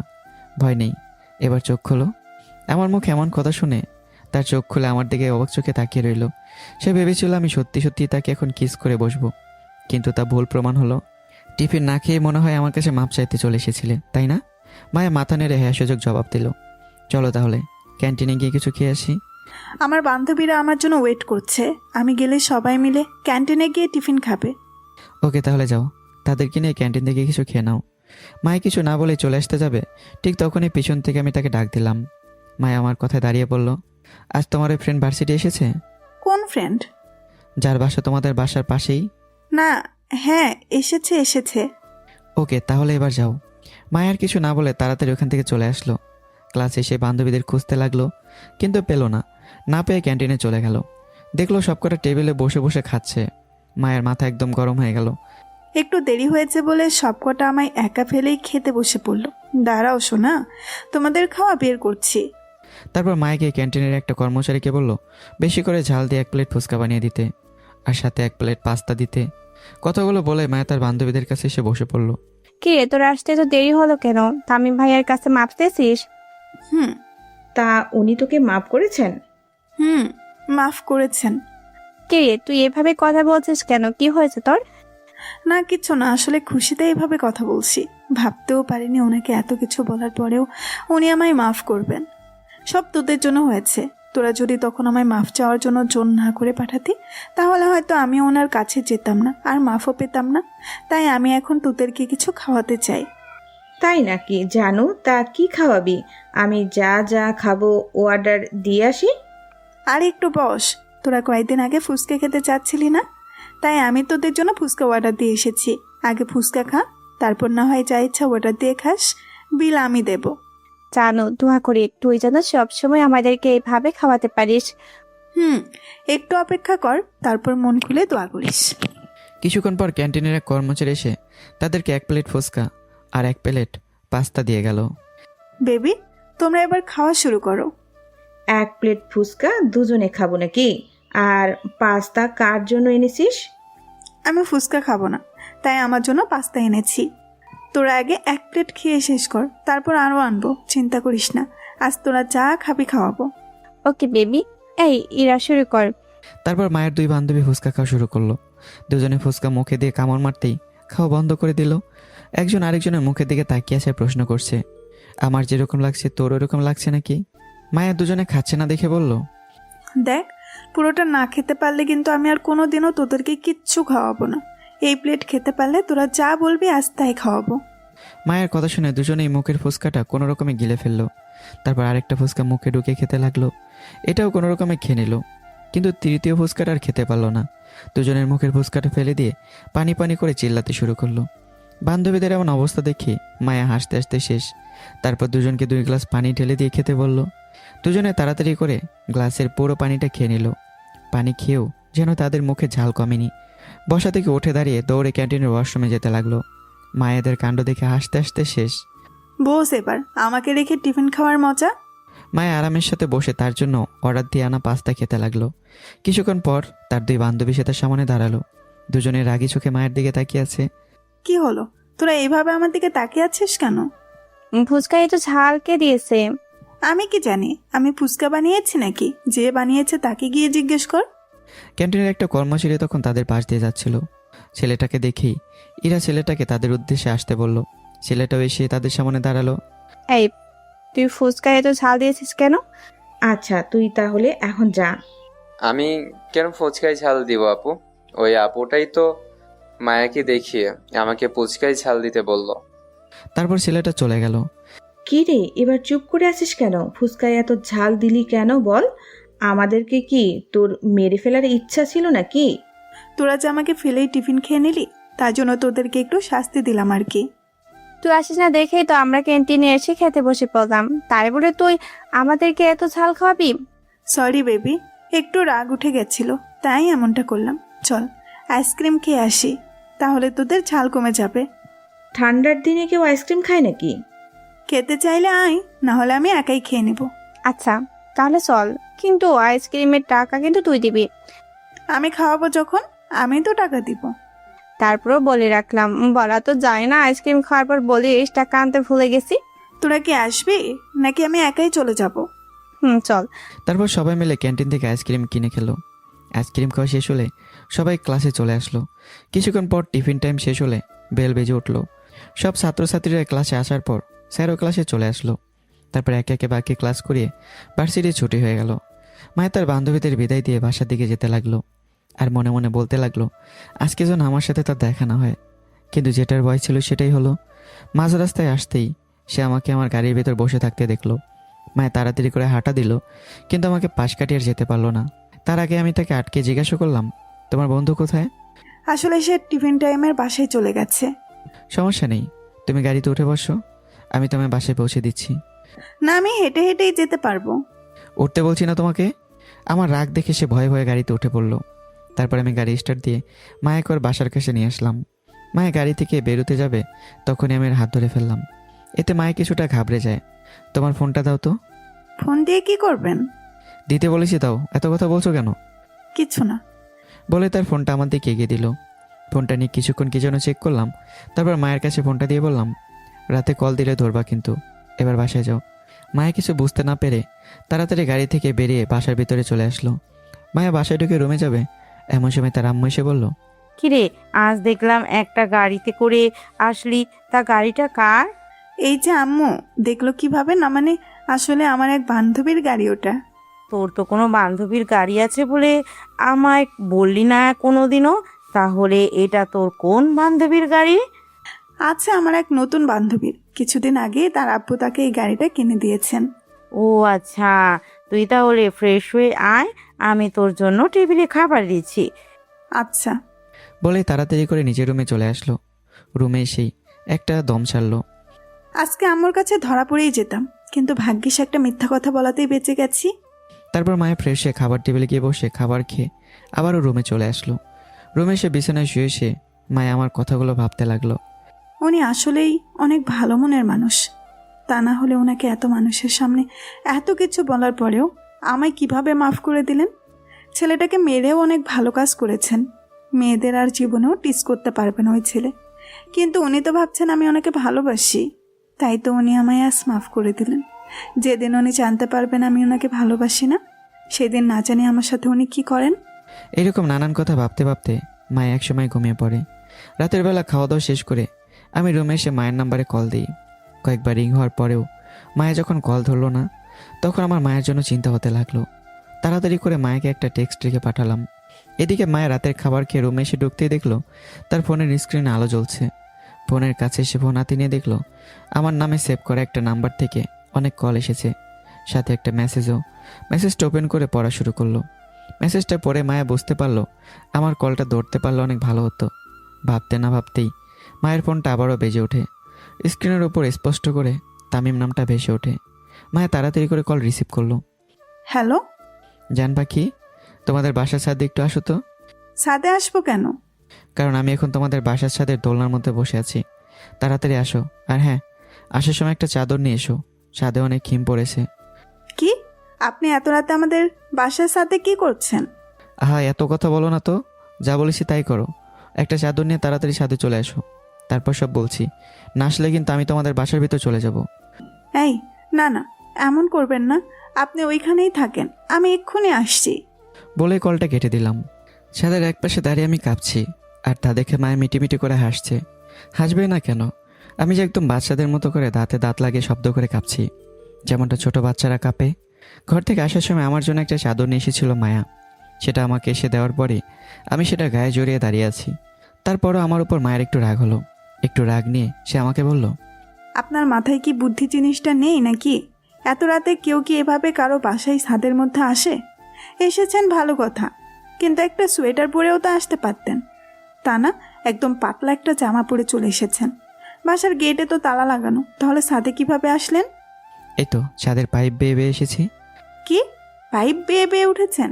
গাছ বেয়ে বেয়ে উঠলে মানা যেত, কিন্তু পাইপ বেয়ে বেয়ে কিভাবে উঠলেন? পাইপ বেয়ে ওঠা আমার কাছে কোনো ব্যাপারই না। ছোটোবেলায় আমি একটু বেশি দুষ্টুমি করতাম, তাই আব্বু মাঝে মধ্যে রাগ করে আমার বাসায় বন্দি করে রাখতেন। কিন্তু আমার বাসায় একা একা থাকতে ভালো লাগতো না, তাই একদিন বাসার ছাদে উঠে পাইপ দিয়ে নিচে নেমে গেলাম। সেই থেকে আমি পাইপ বেয়ে ওঠা নামা শিখে যাই। ছোটবেলার এখনো কিছু জিনিস আপনার মধ্যে রয়ে গেছে। কি? কিছু না। আচ্ছা, এখন বলেন, এত রাতে আমাদের বাসার সাথে কেন এসেছেন? তোমাকে দেখার জন্য। আমাকে দেখার জন্য মানে? প্রতিদিন ভার্সিটিতে তো দেখেনি, এখন আবার আমাকে দেখার জন্য এত রাতে আমাদের বাসার সাথে আসতে হলো কেন? তোমাকে এতবার কল দিলাম, কল ধরলে না কেন তুমি? তুমি কল ধরছো না দেখে তোমার জন্য আমার চিন্তা হতে লাগলো, তাই তোমাকে দেখার জন্য তোমাদের বাসার সাথে চলে এলাম। আমার কথা শুনে সে হাসবে নাকি কাঁদবে বুঝতে পারছে না। তারপরে বলল, আরে আমি তখন খাবার খেতেছিলাম, তাই কল ধরতে পারিনি। এইখানে চিন্তা করার কি আছে? আছে, অনেক কিছুই আছে, তা তুমি বুঝবা না। আর প্রিয় মানুষটার জন্য চিন্তা করবো না তো কার জন্য করব? কে প্রিয় মানুষ? কেন তুমি? সব সত্যি জানার পরে কি আর প্রিয় থাকবো? কিছু বললে? না, কই কি বললাম, কিচ্ছু না। দেখেছেন তো, এবার বাসায় যান। এখনো মন ভরেনি। প্লিজ এখন যান, নাহলে যে কোনো সময় কেউ ছাদে চলে আসতে পারে, আর এসে আমাদের দুজনকে দেখে ফেললে কেলেঙ্কারি হয়ে যাবে। প্লিজ এখন বাসায় যান। না, আমি যাব না। এমন করছেন কেন? প্লিজ বাসায় চলে যান, প্লিজ। না, আমার এমন বাচ্চামো দেখে সে কি বলবে বুঝতে পারছে না। কি করে এখন আমাকে বিদায় করা যায় সেটাই সে দাঁড়িয়ে দাঁড়িয়ে ভাবছে। হঠাৎ করে পায়ের আওয়াজ পেয়ে মায়া একটু ভয় পেয়ে গেল। কেউ একজন এখন ছাদে আসছে, এখন কি করব আমি? যদি আম্মু অথবা আব্বু হয়, আমাদের একসাথে দেখে ফেলে, তাহলে আমি তো শেষ। এদিকে আমি আগের জায়গায় দাঁড়িয়ে আছি, এক পা নড়ছি না। হঠাৎই মায়া আমাকে ধাক্কা দিয়ে দোলনার পিছনে ফেলে দিয়ে দোলনায় বসে পড়ল। আমি কিছু বুঝে ওঠার আগেই মায়া ফিসফিস করে বলল, প্লিজ তুলনার পেছন থেকে বের হবেন না প্লিজ। আরে আমার আম্মুটা এত ঠান্ডার মধ্যে ছাদে কি করছে? মায়ের বাবা ছাদে এসে মায়াকে ছাদের দোলনার মধ্যে বসতে দেখে কথাটা বললেন। না মানে, আসলে আমার এক বান্ধবী কল দিয়েছিল, কিন্তু ঘরে নেট পাচ্ছিল না, তাই ছাদে আসলাম। দোলনার পিছন থেকে আমি একজন বয়স্ক লোকের গলার আওয়াজ শুনে বুঝতে পারলাম এটা হচ্ছে মায়ের বাবা। তাই আমি দোলনার পিছনে লুকিয়ে রইলাম। দোলনার পিছনে লুকানোর একটু জায়গা আছে। কেউ যদি দোলনায় বসে থাকে তাহলে আর পিছনে কে লুকিয়ে আছে তাকে আর সামন থেকে দেখা যাবে না। নোট পাচ্ছে না বলে ছাদে আসার কি প্রয়োজন? তোমার ঘরের বারান্দায় গিয়েও তো কথা বলতে পারতে। বারান্দায় তো আর নেট সমস্যা হতো না। আসলে বারান্দার কথা মনেই ছিল না। তাহলে এখন রুমে যাও আর বারান্দায় গিয়ে কথা বলো। ছাদে বেশিক্ষণ থাকলে ঠান্ডা লেগে যাবে। আব্বু তুমি যাও, আমি আসছি। আর আমার এত ঠান্ডা লাগছে না এখানে। যাচ্ছি মানে এক্ষুনি যাও বলছি। আব্বু এসেছি যখন কথা বলেই যায় না, প্লিজ 2 মিনিট কথা বলেই রুমে চলে যাব, প্রমিস। বলে উনি রাগ দেখে চলে গেলেন। বাবার চলে যাওয়ার সাথে সাথেই দোলনার পেছন থেকে আমি বের হয়ে আসলাম। আমার শ্বশুর আব্বু ছিলেন বুঝি? আমার কথা শুনে মায়ের ভীষণ রাগ হলো, কিন্তু তা প্রকাশ করলো না। আপনি প্লিজ এখন বাসায় যান, আমি আর এখানে থাকতে পারবো না, আমি ভীষণ ঠান্ডা লাগছে। কি, তোমার ঠান্ডা লাগছে? আগে বলবা না। আসো, আমার চাদরের ভেতরে এসে ঢুকে পড়ো। আমার ঘুম পাচ্ছে, আমি ঘুমাবো। প্লিজ আপনি এখন বাসায় যান প্লিজ। ওকে, যাচ্ছি, কিন্তু কাল একটু তাড়াতাড়ি ভার্সিটি চলে এসো, কেমন? আচ্ছা আসবো, এখন আপনি যান। চাদরটা কি নিয়ে যাব? মায়ে কিছুক্ষণ ভেবে দেখলো। এইভাবে পাতলা একটা কাপড় পরে গেলে নিশ্চয়ই ঠান্ডা লেগে যাবে, এর চেয়ে ভালো চাদরটা নিয়ে যাক। কাল না হলে ভার্সিটিতে গেলে আবার নিয়ে আসবো। নিয়ে যান, তবে কাল ভার্সিটিতে আসার সময় চাদরটা আবার নিয়ে আসেন। এটা কিন্তু আমার পছন্দের চাদর, কাউকে পরতে দেই না, আপনাকেই শুধু দিলাম। ওকে, নিয়ে আসবো, এখন তাহলে যাই। তারপর আমি পাইপ বেয়ে নিচে নেমে গেলাম, আর আস্তে আস্তে বাসার দেয়াল টপকে চলে গেলাম। মায়েদের বাসা 2 তলার, 3য় তলাতে তারা ভাড়া থাকে, তাই পাইপ বেয়ে নিচে নামা খুব একটা বেশি কঠিন কাজ না। আমি চলে আসার পর মায়াও ছাদ থেকে নেমে রুমে আসলো। তারপর দরজাটা লাগিয়ে বিছানায় শুয়ে পড়লো। শুয়ে শুয়ে মায়া ভাবছে। ভুল করে ওনাকে প্রপোজ করাতেই উনি ভেবেছেন আমি সত্যি সত্যি ওনাকে ভালোবাসি, কিন্তু আমি তো একটা বাজে চিন্তার জন্য ওনাকে প্রপোজ করেছি, ভালোবেসে নয়। আর আজকে উনি যা করলেন তা কোনো ছেলেই করবে বলে মনে হয় না। কল ধরতে একটু দেরি হওয়াতেই আমাদের বাসায় চলে এসেছেন আমাকে দেখার জন্য। এটাকে তো পাগলামি ছাড়া আর কিছু বলা যায় না। না, এভাবে চলতে থাকলে আর হবে না, ওনাকে আমার সব সত্যি বলে দিতেই হবে, না হলে উনি আমার জন্য আরও পাগলামি করতে থাকবেন। কাল ভার্সিটিতে গিয়েই ওনাকে সব সত্যি বলে দিব, তারপর যা হবার হবে। অনেক রাত হয়ে গেছে, এবার ঘুমিয়ে পড়ি, কাল আবার ভার্সিটিতেও যেতে হবে। তারপর মায়া কম্বল জড়িয়ে ঘুমিয়ে পড়লো। এদিকে আমিও বাসায় এসে রুমে গিয়ে বিছানার মধ্যে শুয়ে শুয়ে মায়ের দেওয়া চাদরটার দিকে তাকিয়ে আছি। মায়া বলেছে এই চাদরটা তার পছন্দের, আর এটা সে কাউকেই দেয় না, কিন্তু এই প্রথম আমায় দিল। মেয়েটা সত্যি আমার অনেক ভালোবাসে। আমি মায়ের চাদরটা গায়ে জড়িয়ে মায়ের কথাগুলো ভাবতে ভাবতে ঘুমের দেশে হারিয়ে যাই। সকালবেলা ঘুম থেকে উঠে মায়া প্রথমে নাস্তা করে নিল, তারপর রুমে এসে রেডি হয়ে ভার্সিটির উদ্দেশ্যে বাসা থেকে বেরিয়ে পড়ল। কিছুক্ষণ হাঁটার পর সে ভার্সিটি চলে আসলো। ভার্সিটি এসে মায়া আমাকে খুঁজতে লাগলো। কিছুক্ষণ খোঁজার পর সে আমাকে না পেয়ে নিরাশ হয়ে ক্লাসের দিকে যেতে লাগলো। ক্লাসে এসেই ঢুকতে যাবে তখনই মায়া একটা ছেলের সাথে ধাক্কা খেয়ে মাটিতে পড়ে যাচ্ছিল, কিন্তু ছেলেটার সাথে সাথে মায়ের কোমর ধরে ফেলে, যার কারণে মায়া মাটিতে পড়া থেকে বেঁচে যায়। এমন সময় হঠাৎ মায়াকে কে যেন টান মেরে দাঁড় করিয়ে ছেলেটার গালে ঠাস ঠাস করে 2টা চড় বসিয়ে দেয়। মায়া পাশে তাকিয়ে আমাকে দেখতে পায়, আর আমি ছেলেটার দিকে অগ্নিদৃষ্টিতে তাকিয়ে আছি। তোর সাহস হলো কি করে আমার জান পাখির কোমরে হাত দেওয়ার? তুই কি জানিস না যে আমি ওকে ভালোবাসি? ভাইয়া আমি চুপ, কোনো কথা বলবি না। তোরা তো সাহস হলো কি করে আমার জান পাখির কোমরে হাত দেওয়ার? তোকে তো আমি আজ বলে ছেলেটাকে মারতে যাব, তখনই মায়া আমার হাত ধরে ফেলে।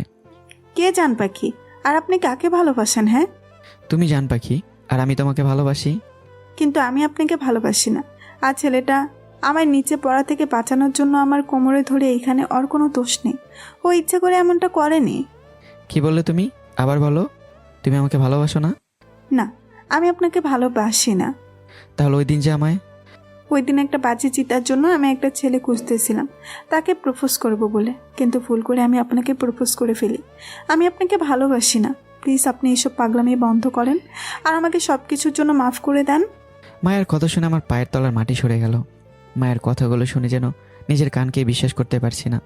তার মানে মায়া আমার সাথে ভালোবাসা নিয়ে মজা করেছে, কিন্তু আমি তো মায়াকে মন থেকে ভালোবেসে ফেলেছি। না, মায়া ছাড়া আমি বাঁচব না, আমার মায়াকেই চাই। আমার মাথা যেন গরম হয়ে গেল মায়ের কথাগুলো শুনে।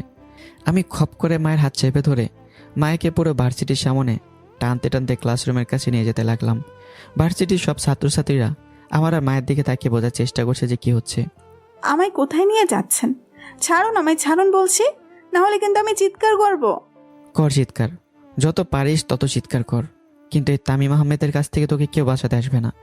আমার এমন কথা শুনে ভয়ে বাঁচা বলে সে চিৎকার করতে লাগলো। মায়াকে টেনে নিয়ে যেতে কষ্ট হচ্ছিল, তাই আমি মায়াকে ফিল্মের ভিলেনদের মতো কোলে করে তুলে নিলাম আর নিজের গাড়ির কাছে এনে দরজা খুলে মায়াকে ভেতরে ঢুকিয়ে দিলাম। আর আমি অন্যদিকে গাড়িতে ঢুকে পড়লাম। গাড়িতে ঢুকে গাড়ি স্টার্ট দিয়ে ভার্সিটি থেকে বেরিয়ে আসলাম। আপনি আমায় কোথায় নিয়ে যাচ্ছেন? একটু পরেই বুঝতে পারবে জান পাখি, আপাতত এখন তুমি একটু ঘুমাও বলে একটা এক্সপ্রে মায়ের মুখে মেরে দিলাম। এক্সপ্রে মুখে লাগার সাথে সাথে মায়া অজ্ঞান হয়ে সিটে পড়ে গেল। আমি মায়ের সিট বেল্ট লাগিয়ে একটা ডেভেল হাসি দিয়ে গাড়ির গতি বাড়িয়ে দিলাম। হঠাৎই চোখে পানি ছিটা লাগায় মায়ের জ্ঞান ফিরে আসে। আস্তে আস্তে করে চোখ মেলে তাকাতেই দেখলো আমি এর মাথার পাশে বসে আছি আর তার দিকে তাকিয়ে হাসছি। আমাকে দেখে মায়া এক লাফে বিছানা থেকে উঠে একটু দূরে গিয়ে দাঁড়ায়। মায়া চারপাশে তাকিয়ে দেখলো সে এখন রুমের মধ্যে আছে। সেই রুমটা অনেক গোছানো।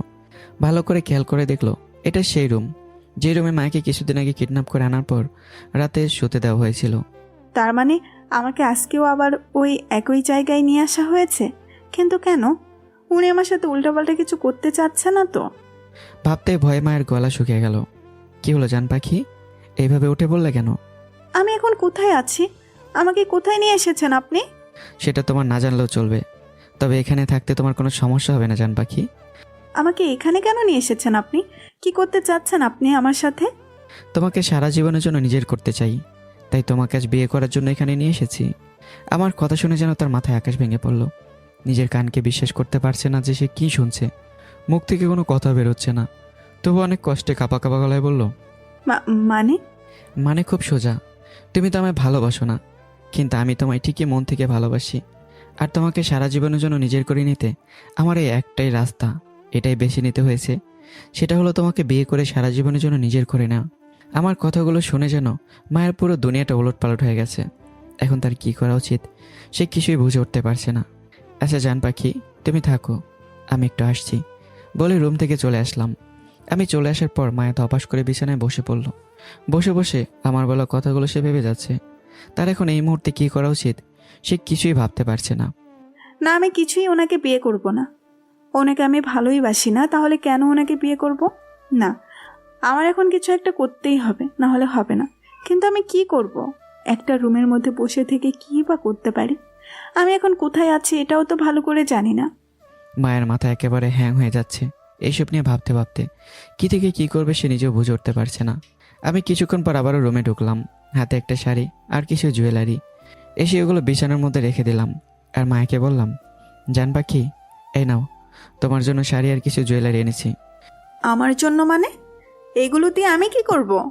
তুমি এগুলো পরবে, কিছুক্ষণ পরে আমাদের বিয়ে। তাড়াতাড়ি এগুলো পরে রেডি হয়ে নাও, আমি একটু আসছি। আমি আপনাকে কিছুতেই বিয়ে করব না, মরে গেলেও না। কেন আমার সাথে এমন করছেন? আমি নিজের কথাগুলো বলে চলে যাচ্ছিলাম, কিন্তু মায়ের কথা শুনে সাথে সাথে দাঁড়িয়ে পড়লাম। মায়ের মুখ থেকে এমন কথা শুনে এবার আমার প্রচুর রাগ উঠে গেল। আমি দ্রুত গতিতে মায়ের কাছে এসেই তার মুখ চেপে ধরলাম। কি বললি তুই? আবার বল। আমাকে তুই কিছুতেই বিয়ে করবি না, মরে গেলেও না?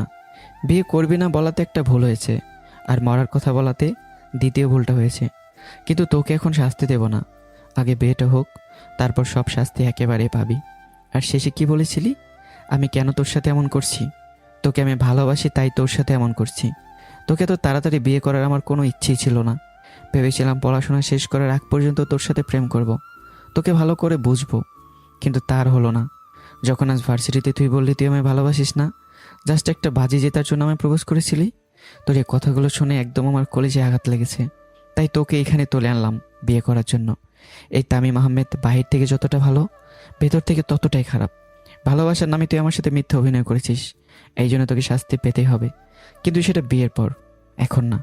কথাগুলো বলে আমি মায়ের মুখ ছেড়ে দিয়ে হনহন করে রুম থেকে বেরিয়ে আসলাম। এদিকে আমি এতক্ষণ ধরে মায়ের গাল চেপে ধরে রাখায় মায়ের গাল ব্যথা করতে লাগলো। মায়ে বুঝতে পেরেছে ওই দিন আমাকে বল করে প্রপোজ করার ফল তাকে আজ পেতে হবে। মায়ের খাটের সাথে হেলান দিয়ে নিচে বসে পড়ল আর দুই হাঁটুর উপর হাত রেখে মায়ে নিচু করে ভাবতে লাগলো এখন সে কি করবে। ভাবতে ভাবতে হঠাৎ এক সময় মায়ের মাথায় একটা বুদ্ধি আসে। হ্যাঁ, বুদ্ধি পেয়েছি। এখন যে করেই হোক এখান থেকে আমায় পালাতে হবে, এছাড়া আর কোনো উপায় নেই। কিন্তু কিভাবে পালাবো? ভাবতে ভাবতে হঠাৎ মায়ের নজর পড়ে বিছানার উপর থাকা লাল শাড়িটা, যেটা একটু আগেই আমি তাকে পরার জন্য দিয়ে দিয়েছি। শাড়িটা দেখে বোঝা যাচ্ছে বেশ লম্বা শাড়ি হবে এটা। এখন এই শাড়িটাই আমাকে পালাতে সাহায্য করবে। মায়া বসা থেকে উঠেই রুমের দরজা খুলে উঁকি মেরে এদিক ওদিক তাকালো। না, ভেতরে তো কাউকে দেখছে না, আর আমি নিশ্চয়ই বাইরে। এটাই পালানোর একটা সুবর্ণ সুযোগ। মায়া বিছানায় থাকা শাড়িটা হাতে নিল, তারপর রুম থেকে বেরিয়ে ছাদে যাওয়ার রাস্তা খুঁজতে লাগলো। খুঁজতে খুঁজতে একসময় একটা সিঁড়ি বেয়ে উঠে ছাদ দেখতে পেল। ছাদ দেখতে পেয়ে মায়া তাড়াতাড়ি করে ছাদের মধ্যে চলে আসলো। ছাদে এসে ছাদের কোনায় দাঁড়িয়ে বাড়ির নিচে দেখতে লাগলো। বাড়িটা একটা নির্জন জায়গায় পড়েছে, আশেপাশে কোনো বাড়ি নেই, শুধু গাছপালায় ভর্তি। নিচে কোনো গার্ডও দেখা যাচ্ছে না, শুধু দুইটা গার্ড বাড়ির গেটের সামনে দাঁড়িয়ে বাড়ি পাহারা দিচ্ছে। বাড়িটাও চার দেয়ালের মধ্যে বন্দি। দেয়ালগুলো অতটা উঁচু না, লাফ মেরে উঠে দেয়াল টপকে যাওয়া যাবে। মায়ের শাড়িটা খুলে ধরে দেখলো শাড়িটা মোটা সুতির কাপড় আর অনেক টাইটও। শাড়িটা তার ভর সহজেই নিতে পারবে। ছাদের চারপাশে দেয়ালের উপর সিমেন্ট দিয়ে কয়েকটা ভাস্কর্য করা, যা দেখতে অনেক সুন্দর লাগছে। নিশ্চয়ই এর ভিতর অনেক রড লাগানো আছে। তারপর এগুলো ভাস্কর্যের মতো জিনিসটায় শাড়িটা ভালো করে বেঁধে শাড়ির মাথাটা নিচে ফেলে দিল। 2 তলা বাসা হওয়াতে পুরো শাড়িটা লম্বাই হয়ে গেছে। 2 থেকে 3 হাতের জন্য শাড়িটা মাটিতে লাগেনি। শাড়িটা কয়েকবার টেনে দেখলো এত সহজে ছিঁড়বে না। এবার নিচে নামা যাক। তারপর মায়া ছাদের দেয়াল টপকে শাড়িটা ভালো করে ধরে আস্তে আস্তে নিচে নামতে লাগলো। নামতে নামতে মায়া একবার নিচের দিকে তাকিয়ে দেখছে আর কতটুকু নামতে হবে। একসময় 1 তলার কাছাকাছি আসতেই মায়া আবার নিচের দিকে তাকালো। নিচের দিকে তাকিয়ে মায়া নিচে নামতে পারলো না, ওইখানে আটকে গেল। কারণ নিচে তার জম দাঁড়িয়ে আছে, মানে আমি নিচে। আমি বাহির থেকে আসার সময় মায়াকে ছাদে এদিক ওদিক উকিঝুঁকি করতে দেখে ফেলেছিলাম। তখন আমি বাড়ির ভিতর ঢুকে যেদিক দিয়ে মায়া নিচে নামছিল সেদিকে এসে দাঁড়াই। ওইখানে সারাদিন বসে থাকবে নাকি নিচেও নামবে? মায়া নিশ্চুপ, কি বলবে নিজে বুঝে উঠতে পারছে না। কি হলো, নিচে নামছো না কেন? মায়া এবারও চুপ। নিচে নামবে নাকি আমি এসে নামাবো? মায়া আমার কথা শুনে একটু ভয় পেয়ে বলল, না, আপনি আমায় মারবেন। মারবো না, নিচে আসো। না, আপনি মিথ্যা বলছেন, আপনি আমায় মারবেন। যদি নিজের ইচ্ছায় নিচে আসো তাহলে মারবো না, আর যদি আমার তোমাকে নামাতে হয় তাহলে কি করবো বুঝতেই তো পারছো। তাহলে প্রমিস করেন আমায় মারবেন না। বুঝেছি তুমি নামবে না, দাঁড়াও আমি উপরে আসছি। এই না না, আমি নামছি তো, এমন করেন কেন? তাড়াতাড়ি। তারপর মায়া আস্তে আস্তে নিচে নেমে পড়ল। নিচে নেমে মাথা নিচু করে দাঁড়িয়ে রইল। মায়ের কাছে গিয়ে ওর হাত চেপে ধরে ওকে উপরে নিয়ে আসতে লাগলাম। আমাকে কোথায় নিয়ে যাচ্ছেন? কোনো কথা বলবে না, চুপ থাকো। আমার কথা শুনে কিছু বলার আর সাহস পেল না। এদিকে আমি মায়ের হাত ধরে ওকে আগের রুমে নিয়ে আসলাম, যেখানে তাকে একটু আগে এনে রাখা হয়েছিল।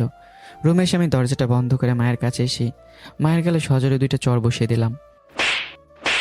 চড় খেয়ে মায়ের সাথে সাথে নিচে পড়ে গেল। আপনি আমায় মারলেন কেন? মায়ের কথা শুনে মাথাটা আরও গরম হয়ে গেল। সাথে সাথে আমি মায়ের কাছে গিয়ে মায়ের গাল চেপে ধরলাম। তোর এত সাহস কিভাবে হলো আমার কাছ থেকে পালিয়ে যাওয়ার? তোকে কি বলে গিয়েছিলাম শাড়িটা পরে রেডি হয়ে থাকবি, কিন্তু তুই শাড়িটা না পরে পালিয়ে যেতে চাইছিলি। জানিস কত দামি ছিল শাড়িটা, আর কত পছন্দ করে কিনে এনেছিলাম তোর জন্য, কিন্তু তুই সেই শাড়িটা নষ্ট করে ফেললি। তোকে তখন এই শাস্তি পেতেই হবে। কথাগুলো বলেই আমি আমার প্যান্টের বেল খুলে মায়াকে মারতে শুরু করলাম। মায়া অনেকবার আমার কাছে মাপ চেয়েও আমার মন গলাতে পারলো না। বেল্টের অনেক বাড়ি খাওয়াতে বেচারি মায়া আর থাকতে পারলো না, সেখানে জ্ঞান হারিয়ে মেঝেতে পড়ে গেল। মায়া নাড়াচড়া করছে না দেখে আমি বুঝতে পারলাম মায়া অজ্ঞান হয়ে পড়েছে। আমি তাড়াতাড়ি করে মায়াকে তুলে বিছানার উপর শুয়ে দিলাম। তারপর আমার পরিচিত এক ডাক্তারকে ফোন করে বাগান বাড়িতে চলে আসতে বললাম। কিছুক্ষণ পর ডাক্তার আসলো আর মায়াকে ভালো করে চেক আপ করে কিছু ওষুধ লিখে দিয়ে চলে গেল। আমি আমার এক গার্ডকে ডেকে ওষুধগুলো এনে দিতে বললাম। বিকাল 4টার সময় হঠাৎ মায়ের জ্ঞান ফিরে আসে। মায়ের পাশে আমি বসে মায়ের জ্ঞান ফিরতে দেখে আমি মায়ের হাত চেপে ধরে বললাম, জান পাখি, এখন কেমন লাগছে তোমার? আমার দিকে তাকাতেই সেই মায়ের কথা মনে পড়ে গেল। সে ভয়ে ভয়ে বলল, এখন ভালোই লাগছে। আচ্ছা তাহলে এবার উঠে খাবারগুলো খেয়ে নাও। মায়ের জন্য রেস্টুরেন্ট থেকে অনেক আগে খাবার এনে রেখেছিলাম। তারপর আমি মায়াকে উঠিয়ে খাবার খাইয়ে দিতে লাগলাম। মায়াও চুপচাপ খেতে লাগলো। সবটুকু খাবার শেষ হলে আমি মায়াকে কয়েকটা ওষুধ খাইয়ে দিলাম। জান পাখি, আমি এখন নিচে যাচ্ছি, আর তোমাকে রেডি করার জন্য 2জন মেয়ে পাঠাচ্ছি। তুমি রেডি হয়ে নিও, কেমন? রেডি হব কেন? একটু পর আমরা বিয়ে করব, তাই। আমি আপনাকে... হ্যাঁ, তোমার আমাকে বিয়ে করতেই হবে। আমি এখন যাচ্ছি, ওরা আসলে কিন্তু কোনো ধরনের হইচই করবে না বলে দিলাম। লক্ষ্মী মেয়ের মতো তৈরি হয়ে নেবে, ওকে? মায়াকে আর কিছু বলতে না দিয়ে আমি রুম থেকে বের হয়ে আসলাম। মায়ের এখন কি করা উচিত সে কিছুই বুঝতে পারছে না। একবার পালাতে গিয়ে ধরা পড়েছে, আর যা শাস্তি পেয়েছে এর জন্য মায়ের তখন পালাতে ভয় করছে। কিছুক্ষণ পর মায়ের রুমে 2টা মেয়ে আসলো আর মায়াকে উঠিয়ে সাজাতে লাগলো। মায়াকে সাজানো হয়ে গেলে ওরা আবার রুম থেকে চলে গেল। রুম থেকে বের হওয়ার কিছুক্ষণ পর আমি আবার রুমে এসে ঢুকলাম। বাহ, খুব সুন্দর লাগছে আমার জান পাখিকে। নিচে চলো, কাজী চলে এসেছে। আমার একটা কথা শুনুন প্লিজ। এখন কোনো কথা হবে না, একেবারে বিয়ের পর বলবে যা বলার। এখন নিচে চলো বলে মায়াকে কোলে তুলে নিচে নিয়ে আসলাম। তারপর একটা বৃদ্ধ লোকের সামনে নিয়ে মায়াকে বসিয়ে নিজে মায়ের সামনে বসে বললাম। তারপর কাজীকে বিয়ে পড়ানো শুরু করতে বললাম। কাজী সাহেব আমার কথায় একটা পেপারে কিছুক্ষণ লেখালেখি করে আমার দিকে পেপারটা এগিয়ে দিয়ে আমাকে পেপারটাতে সাইন করতে বললেন। আমি সাইন করে দিলে কাজী সাহেব মায়ের দিকে পেপারটা এগিয়ে দিয়ে মায়াকেও পেপারটাতে সাইন করতে বললেন। মায়া কী করবে কিছুই বুঝতে পারছে না। অসহায় হয়ে একবার আমার দিকে আরেকবার কাজের দিকে তাকাচ্ছে। মায়ের এমন আচরণের রাগ উঠে গেল। মাইকে জোরে একটা ধমক দিলাম, পেপারে সাইন কর। আমার ধমক শুনে সে ভয় পেয়ে গেল আর উপায় না পেয়ে কাঁপা কাঁপা হাতে পেপারে সাইন করতে যাবে, ঠিক তখনই কেউ একজন চেঁচিয়ে বলল, এই বিয়ে হবে না, বন্ধ করো এই বিয়ে। হঠাৎ কারো এমন কথা শুনে আমি আর মা দুজনেই চমকে উঠলাম। সামনের দিকে তাকাতে বড় ধরনের একটা শখ খেলাম। আব্বু, তুমি এখানে? কেন, এইখানে আমি আসতে পারবো না নাকি? না মানে তুমি হঠাৎ এখানে কেন আসলে? আছি তোদের বিয়ে আটকাতে। কি ভেবেছিস তুই একটা মেয়ের অমতে তুই তাকে জোর করে বিয়ে করে ফেলবি, আর আমি তার কিছুই জানবো না? রকি ছেলেটাকে আমি এই জন্যই তোর সাথে রাখছি, যাতে সে আমায় সবসময় তোর খবর দেয়। তুই কি করিস কি না করিস সে আমায় সব কিছু বলে। আজকে ওকে ফোন করার পর সে আমায় এইসব বলল, তাই আমি সোজা অফিস ছেড়ে এইখানে চলে আসলাম। আব্বু, আমরা দুজনে একে অপরকে ভালোবাসি। তোমার বিশ্বাস না হলে তুমি মায়েকে জিজ্ঞাসা করে দেখতে পারো। তাই নাকি? এই মেয়েও যা বলছে তা কি সত্যি? তোমরা কি একে অপরকে ভালোবাসো? সত্যি করে বলো আমায়। এখন মায়ের কি বলা উচিত সে বুঝে উঠতে পারছে না। যদি হ্যাঁ বলি তাহলে যদি ওনার আব্বু আমায় ওনার সাথে বিয়ে দিয়ে দেয়, আর যদি না বলি তাহলে তো তামিম ভাইয়া আমায় আস্ত রাখবেন না। এখন আমি কি বলবো? এই চুপ করে আছো কেন? তোমরা কি একে অপরকে ভালোবাসো? হ্যাঁ অথবা না, কোনটা? মায় অনেক ভাবার পর মাথা নাড়িয়ে না বলে দিল। না। তার মানে তুমি মেয়েটার অমতে তাকে বিয়ে করতে চাচ্ছিলে? না আব্বু, বিশ্বাস করো, আমরা সত্যি একে অপরকে ভালোবাসি। ও হয়তো তোমার সামনে সত্যিটা বলতে ভয় পাচ্ছে, কিন্তু বিশ্বাস করো আমি সত্যি বলছি। এই মায়, আব্বুকে বলো না তুমি আমায় ভালোবাসো, প্লিজ একবার বলো। মা একবার আমার দিকে তাকালো আর একবার বাবার দিকে তাকালো, তারপর হঠাৎই বসা থেকে উঠে দৌড়ে আমার আব্বুর পিছনে গিয়ে লুকিয়ে পড়লো। আঙ্কেল প্লিজ আমাকে বাঁচান, উনি আমাকে এখানে তুলে এনে জোর করে বিয়ে করতে চাচ্ছিলেন। আমি একবার পালিয়েও গেছিলাম, কিন্তু উনি আমায় পালাতে দেখে ধরে ফেলেন। তারপর আমাকে ওই উপরের রুমে নিয়ে আসায় 2টা চড় মারেন, আর ওনার বেল্ট দিয়ে আমায় অনেক মেরেছেন। এই দেখেন, বেল্টের বাড়ি খেয়ে আমার এক হাতও ফুলে গেছে। কাঁদো কাঁদো বলায় কথাগুলো বলেই আমার বাবাকে তার হাত দেখালো। আমার বাবা মায়ের হাতের দিকে তাকাতেই ওনার খুব খারাপ লাগলো। মেয়েটাকে মনে হয় পশুর মতো মারা হয়েছে। তোমার থেকে আমি কখনো এটা আশা করিনি। তুমি কিভাবে পারলে একটা মেয়ের সাথে এত নিষ্ঠুরভাবে আচরণ করতে? আব্বু, আমি ওকে ভালোবাসি। ওকে তুমি ভালোবাসো, কিন্তু ও তো তোমায় ভালোবাসে না। তাহলে কেন তুমি ওকে বিয়ে করতে যাচ্ছিলে? ওকে বিয়ে করে তুমি সুখী হতে পারবে, কিন্তু ও কি সুখী হতে পারবে? আমি নিশ্চুপ, মাথা নিচু করে বসে আছি। তোমার বাসা কোথায় মা? এই জায়গায়। তারপর আব্বু একটা গার্ডকে ডেকে বললেন, এই মেয়েকে গাড়ি করে ওর বাসায় দিয়ে আয়। যাও মা, ওই লোকটা তোমাকে বাসায় পৌঁছে দিয়ে আসবে। আর আমার ছেলের এমন নিষ্ঠুর আচরণের জন্য আমি তোমার কাছে হাত জোর করে ক্ষমা চাচ্ছি। প্লিজ তুমি আমার ছেলেকে মাফ করে দাও। মায়ে কিছু না বলে মাথা নিচু করে দাঁড়িয়ে আছে। আচ্ছা এখন তুমি যাও, ওই লোকটা তোমায় তোমার বাসায় পৌঁছে দিবে। মা একবার মাথা তুলে আমার দিকে তাকিয়ে দেখলো আমি তার দিকে কেমন করে যেন তাকিয়ে আছি। আমি যেন চোখের ইশারায় তাকে বলছি, যেও না আমায় ছেড়ে প্লিজ। কিন্তু মায়ের এসবে না তাকিয়ে মাথা নিচু করে গার্ডটার সাথে বাইরে চলে এলো। তারপর গার্ডটা মাকে গাড়িতে উঠে ওর বাড়ির ঠিকানা জেনে ওকে নিয়ে বাগান বাড়ি থেকে বেরিয়ে গেল। আব্বু, তুমি মায়াকে ওর বাসায় পাঠিয়ে দিলে কেন? তো কি করব, মেয়েটাকে এইখানে লুকিয়ে রাখবো? আর তুই কিভাবে পারলি মেয়েটার উপরে এমন নির্যাতন করতে? আব্বু, আমি ওকে সত্যিই ভালোবাসি। ও পালিয়ে যাচ্ছিল দেখে আমার মাথা গরম হয়ে যায়, তাই রাগের মাথায় তার সাথে এমন আচরণ করে ফেলেছি। মেয়েটাকে যে ভালোবাসো, তা মেয়েটার পরিবার সম্পর্কে কোনো কিছু জানো, নাকি মেয়েটার ব্যাপারে কোনো কিছু না জেনেই তাকে ভালোবেসে ফেললে? না আব্বু, আমি ওর আর ওর পরিবার সম্পর্কে ভালো করে জেনে নিয়েছি। ওর বাবার নিজের কয়েকটা ব্যবসা আছে, তারা আমাদের মতো ধনী না হলেও মধ্যবিত্ত পরিবারের ওপরে লেভেলে আছে। এমন মেয়েকে আমি কখনো নিজের ছেলের বউ বানাবো না, কারণ তোমার বিয়ে অনেক আগে থেকেই আমার বন্ধু শফিকের মেয়ের সাথে ঠিক করা। ওর মেয়ে বর্তমানে ইংল্যান্ডে আছে আর ওইখানে পড়াশোনা করছে। তার এখন ফাইনাল পরীক্ষা চলছে। 1 মাস পর পরীক্ষা শেষ হলে সে দেশে আসবে। তারপর তোমাদের বিয়ের তারিখ ঠিক করে বিয়ে করানো হবে। তুমি যত উচ্চ বংশের পরিবারের মেয়েকেই ভালোবাসো না কেন, তোমার বিয়ে আমার বন্ধু মেয়ের সাথেই হবে, আর এটাই ফাইনাল। আর আমি যে কখনো আমার কথার বরখেলাপ করি না, এটা তুমি ভালো করে জানো। আমি অফিস যাচ্ছি, কিছুক্ষণ পর একটা জরুরি মিটিং আছে। তুমি তাড়াতাড়ি বাসায় চলে যেও, বাড়িতে আজ তোমার আম্মু একা। এক নাগারে কথাগুলো বলেই বাবা বাগান বাড়ি থেকে বেরিয়ে নিজের পার্সোনাল গাড়ি নিয়ে আবার অফিসে চলে গেলেন। আমি আমার বাবার কাছ থেকে এইসব শুনে যেন থ হয়ে ওখানে বসে আছি, আর চারপাশে যেন সব কিছু ভেঙে লন্ডভন্ড হয়ে যাচ্ছে। কি বলে গেলেন আব্বু এসব? আমার বিয়ে ওনার বন্ধুর মেয়ের সাথে ঠিক করা, অথচ আমি এসবের কিছুই জানি না। যেদিন মায়া আমায় প্রথম প্রপোজ করেছিল, ওই দিন থেকে আমার পুরো হৃদয়টা জুড়ে মায়া জায়গা করে নিয়েছে। মায়াকে ছাড়া যে আমি অন্য কাউকে নিজের জীবনে ভাবতে পারবো না। মেয়েটাকে সত্যি মন থেকে ভালোবেসে ফেলেছি আমি। ওকে যদি এই জীবনে না পাই, তাহলে আমি বেঁচে থেকে কী করব? আবার ও যদি আমার না হয়, তাহলে আর কারো হতে পারবে না। বিয়ে যদি করতে হয়, তাহলে মায়াকেই করব, অন্য কাউকে নয়। দরকার হলে মায়াকে আবার জোর করে উঠিয়ে নিয়ে বিয়ে করব, কিন্তু মায়াকে অন্য কারো হতে দেব না। আবার নিজের মনেও অন্য কাউকে আর জায়গা দেব না।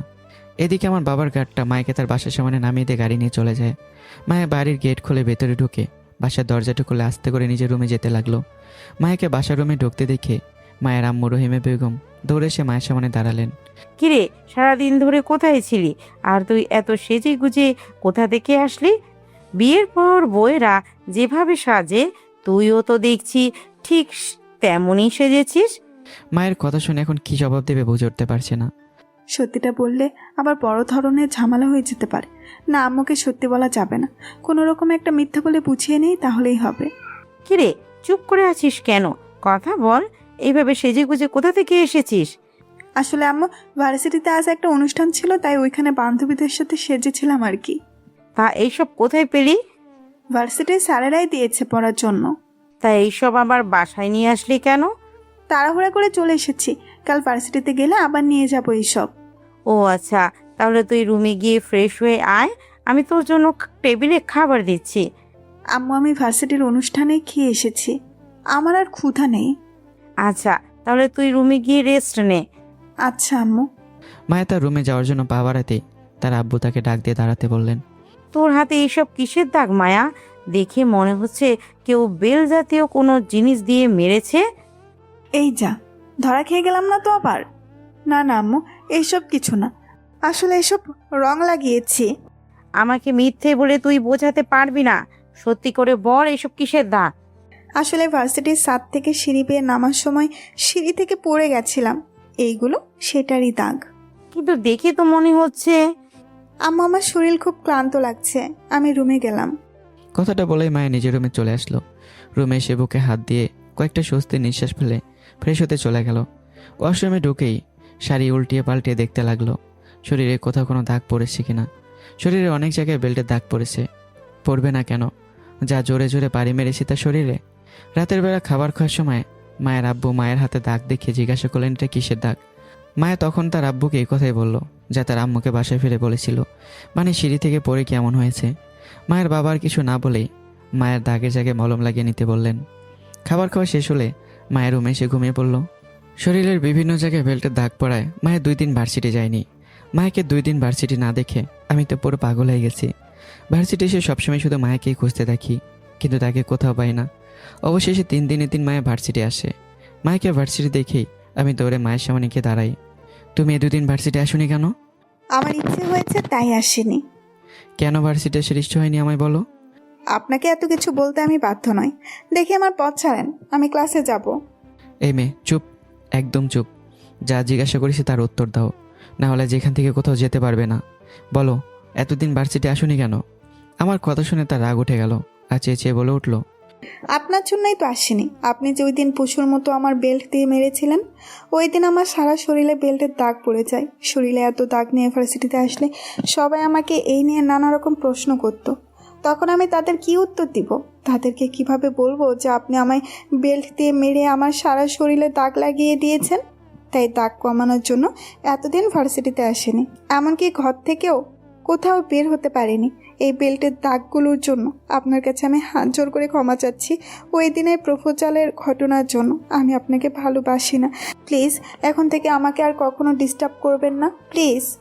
মায়ের কথাগুলো শুনে কিছু বলার মতো পেলাম না। চুপ করে মায়ের সামনে মাথা নিচু করে দাঁড়িয়ে আছি। মায়ের এমন অবস্থার জন্য আমি নিজেই দায়ী।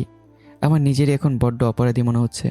মায়া আমাকে চুপ থাকতে দেখে বলল, আবারও আপনার কাছে আমি হাত জোর করে ক্ষমা চাচ্ছি, প্লিজ ওই দিনের ঘটনার জন্য আমায় মাফ করে দেন আর সব কিছু ভুলে আগের মতো জীবনযাপন করেন। আর আপনি চাইলেও আমাদের সম্পর্ক এত দূর যাবে না, কারণ আপনার বাবা এই শহরের নামকরা বিজনেসম্যানদের মধ্যে একজন। আপনার বাবার সামনে তো আমার বাবা কিছুই না, তাই নিজেদের মতো উচ্চ বংশের কোনো মেয়েকে বিয়ে করে নিজের জীবনসঙ্গী বানান, জীবনে অনেক সুখী হবেন। আমাদের চেয়ে উচ্চ বংশের কোনো মেয়েকে বিয়ে করলেও আমি সুখী হতে পারবো না, কারণ আমি শুধু তোমাকেই ভালোবাসি। তোমাকে ছাড়া আমি অন্য কাউকে নিজের জীবনে ভাবতে পারবো না।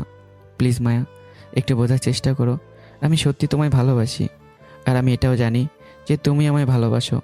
চলো না, আমরা দুজন কোথাও পালিয়ে বিয়ে করে নেই। আমি ওর হাত ধরাতে ভার্সিটির অনেক ছাত্রছাত্রীরা এখন আমাদের দিকে অন্য চোখে তাকিয়ে আছে। মায়ের এই বিষয়টা ভালো লাগলো না, তাই সে ঝাটকা মেরে আমার থেকে তার হাত ছাড়িয়ে নেয়। কি পাগলের মতো কথা বলে যাচ্ছেন? আমি আপনাকে কেন ভালোবাসতে যাব? আমি তো বললামই যে ওই দিন একটা বাজি জিতার জন্য আপনাকে প্রপোজ করেছিলাম। ওই ছেলেটা যে আপনি হবেন এটা আগে জানলে কখনো আপনার ধারে কাছেও যেতাম না। তাই আবারও বলছি, আমি আপনাকে ভালোবাসি না। এরপর থেকে আর আমার সাথে কথা বলতে আসবেন না, প্লিজ। কথাগুলো বলেই মায়া দ্রুত গতিতে হেঁটে ক্লাসে চলে যায়।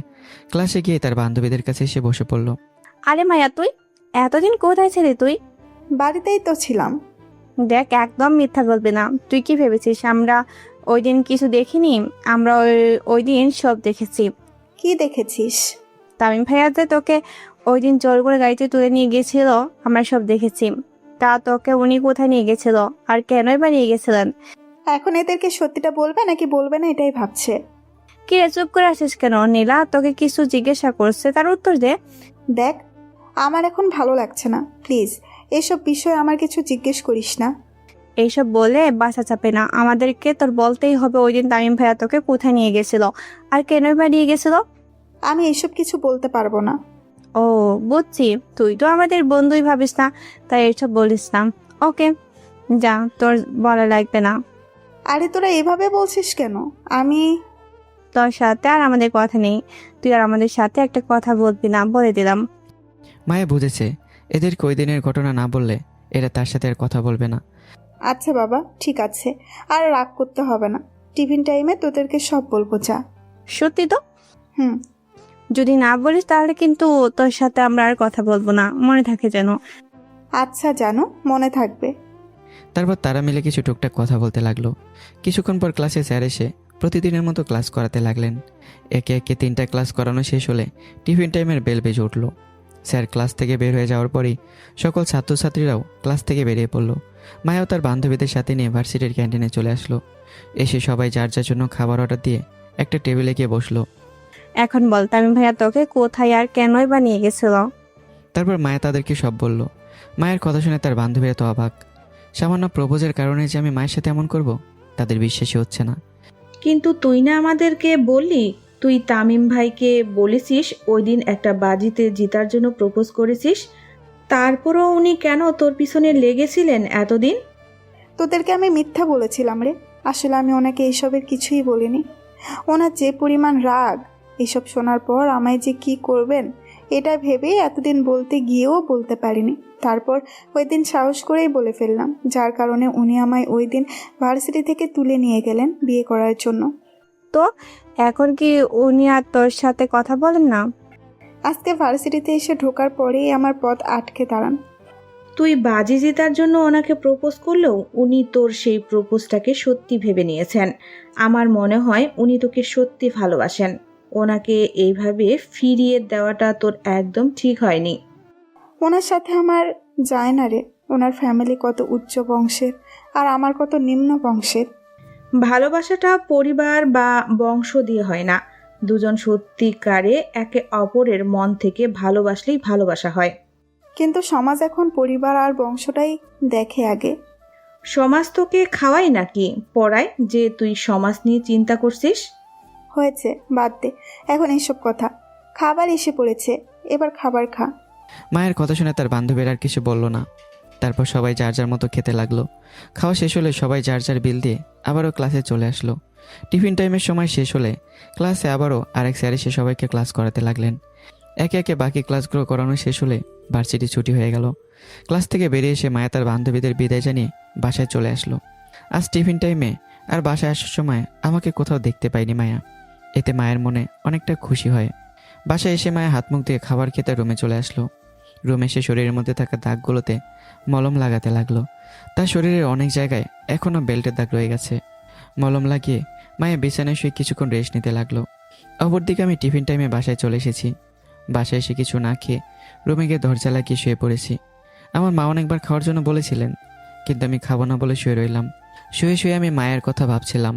জীবনে কখন আমি কারো প্রেমে পড়িনি, এই প্রথম একটা মেয়ের প্রেমে পড়েছি, আর সেই মেয়েটা হলো মায়া।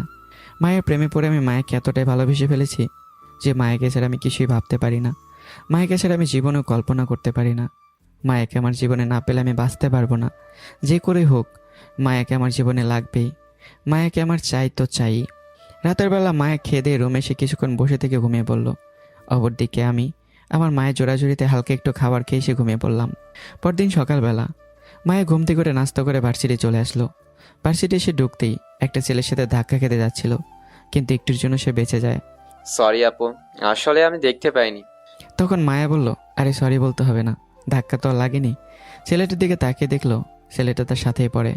ছেলেটার চেহারা অনেক চেনা চেনা লাগছে তার। হ্যাঁ, মনে পড়েছে, এটা তো ওই দিনেরই ছেলে যে আমায় নিচে পড়া থেকে বাঁচিয়েছিল। আর তামিম ভাইয়া এর জন্য ছেলেটাকে মেরেছিলেন। ছেলেটা মায়ের দিকে একবার তাকিয়ে চলে যাচ্ছিল। তখনই মায়া তাকে ডাক দিয়ে দাঁড়াতে বলে। ছেলেটাও মায়ের কথায় দাঁড়িয়ে পড়ে। আপনি ওই ছেলেটা না যার সাথে আমি ওই দিন ক্লাসের ভেতরে ঢুকতে গিয়ে ধাক্কা খাই, আর আপনি আমায় ধরে ফেলেন, তারপর তামিম ভাই এসে আপনাকে চড় মারেন। জি আপু, আমি সেই ছেলেটা। আরো সরি, ওই দিন আপনি পড়ে যাচ্ছিলেন তাই আপনাকে ধরেছিলেন। আরে না, সরি বলতে হবে না, সরি তো আমার বলা উচিত। আমার জন্য ওই দিন তামিম ভাইয়া আপনাকে চড় মেরেছে, প্লিজ আমাকে এর জন্য মাফ করে দেন। না না আপু, ঠিক আছে, এইখানে মাপ চাওয়ার কি আছে? তামিম ভাইয়া হয়তো আপনাকে লাইক করে, তাই আমি আপনাকে ধরাতে উনি আমায় মেরেছিলেন। বাদ দেন এসব কথা, আপনি তো আমার সাথেই পড়েন, তাহলে আমায় আপু ডাকছেন কেন? ওহ সরি, ভুলেই গিয়েছিলাম আমরা যে একসাথে পড়ি। মায়া আর ওই ছেলেটা ভার্সিটির বাইরে দাঁড়িয়ে টুকটাক কথা বলছিল। তখনই আমি গাড়ি নিয়ে এসে ভার্সিটি ঢুকে পড়ি। তাদের দুজনকে দাঁড়িয়ে কথা বলতে দেখে আমার মাথা গরম হয়ে যায়। আমি গাড়িটা ওখানে থামিয়ে ওদের কাছে এসে দাঁড়াই। এই ছেলে, তোর সাহস হয় কী করে ওর সাথে কথা বলার? তোকে দেখে তো চেনা চেনা মনে হচ্ছে। হ্যাঁ, ওই দিনে তোকে চর মেরেছিলাম ওকে ধরার কারণে, সেটা কি ভুলে গেছিস? তোকে তো আজ আমি সত্যিই মেরে ফেলবো। বলেই ছেলেটাকে হাত উঠে চর মারতে যাব, তখনই মায়া আমার হাত ধরে ফেলে। মায়া আমার হাত ঝাটকা দিয়ে দূরে সরিয়ে দিয়ে সজোরে আমার গালে একটা চর মেরে বসে। মায়ের এমন কাজে আমি গালে হাত দিয়ে অবাক হয়ে মায়ের দিকে তাকিয়ে রইলাম। মায়া, তুমি আমায় মারলে?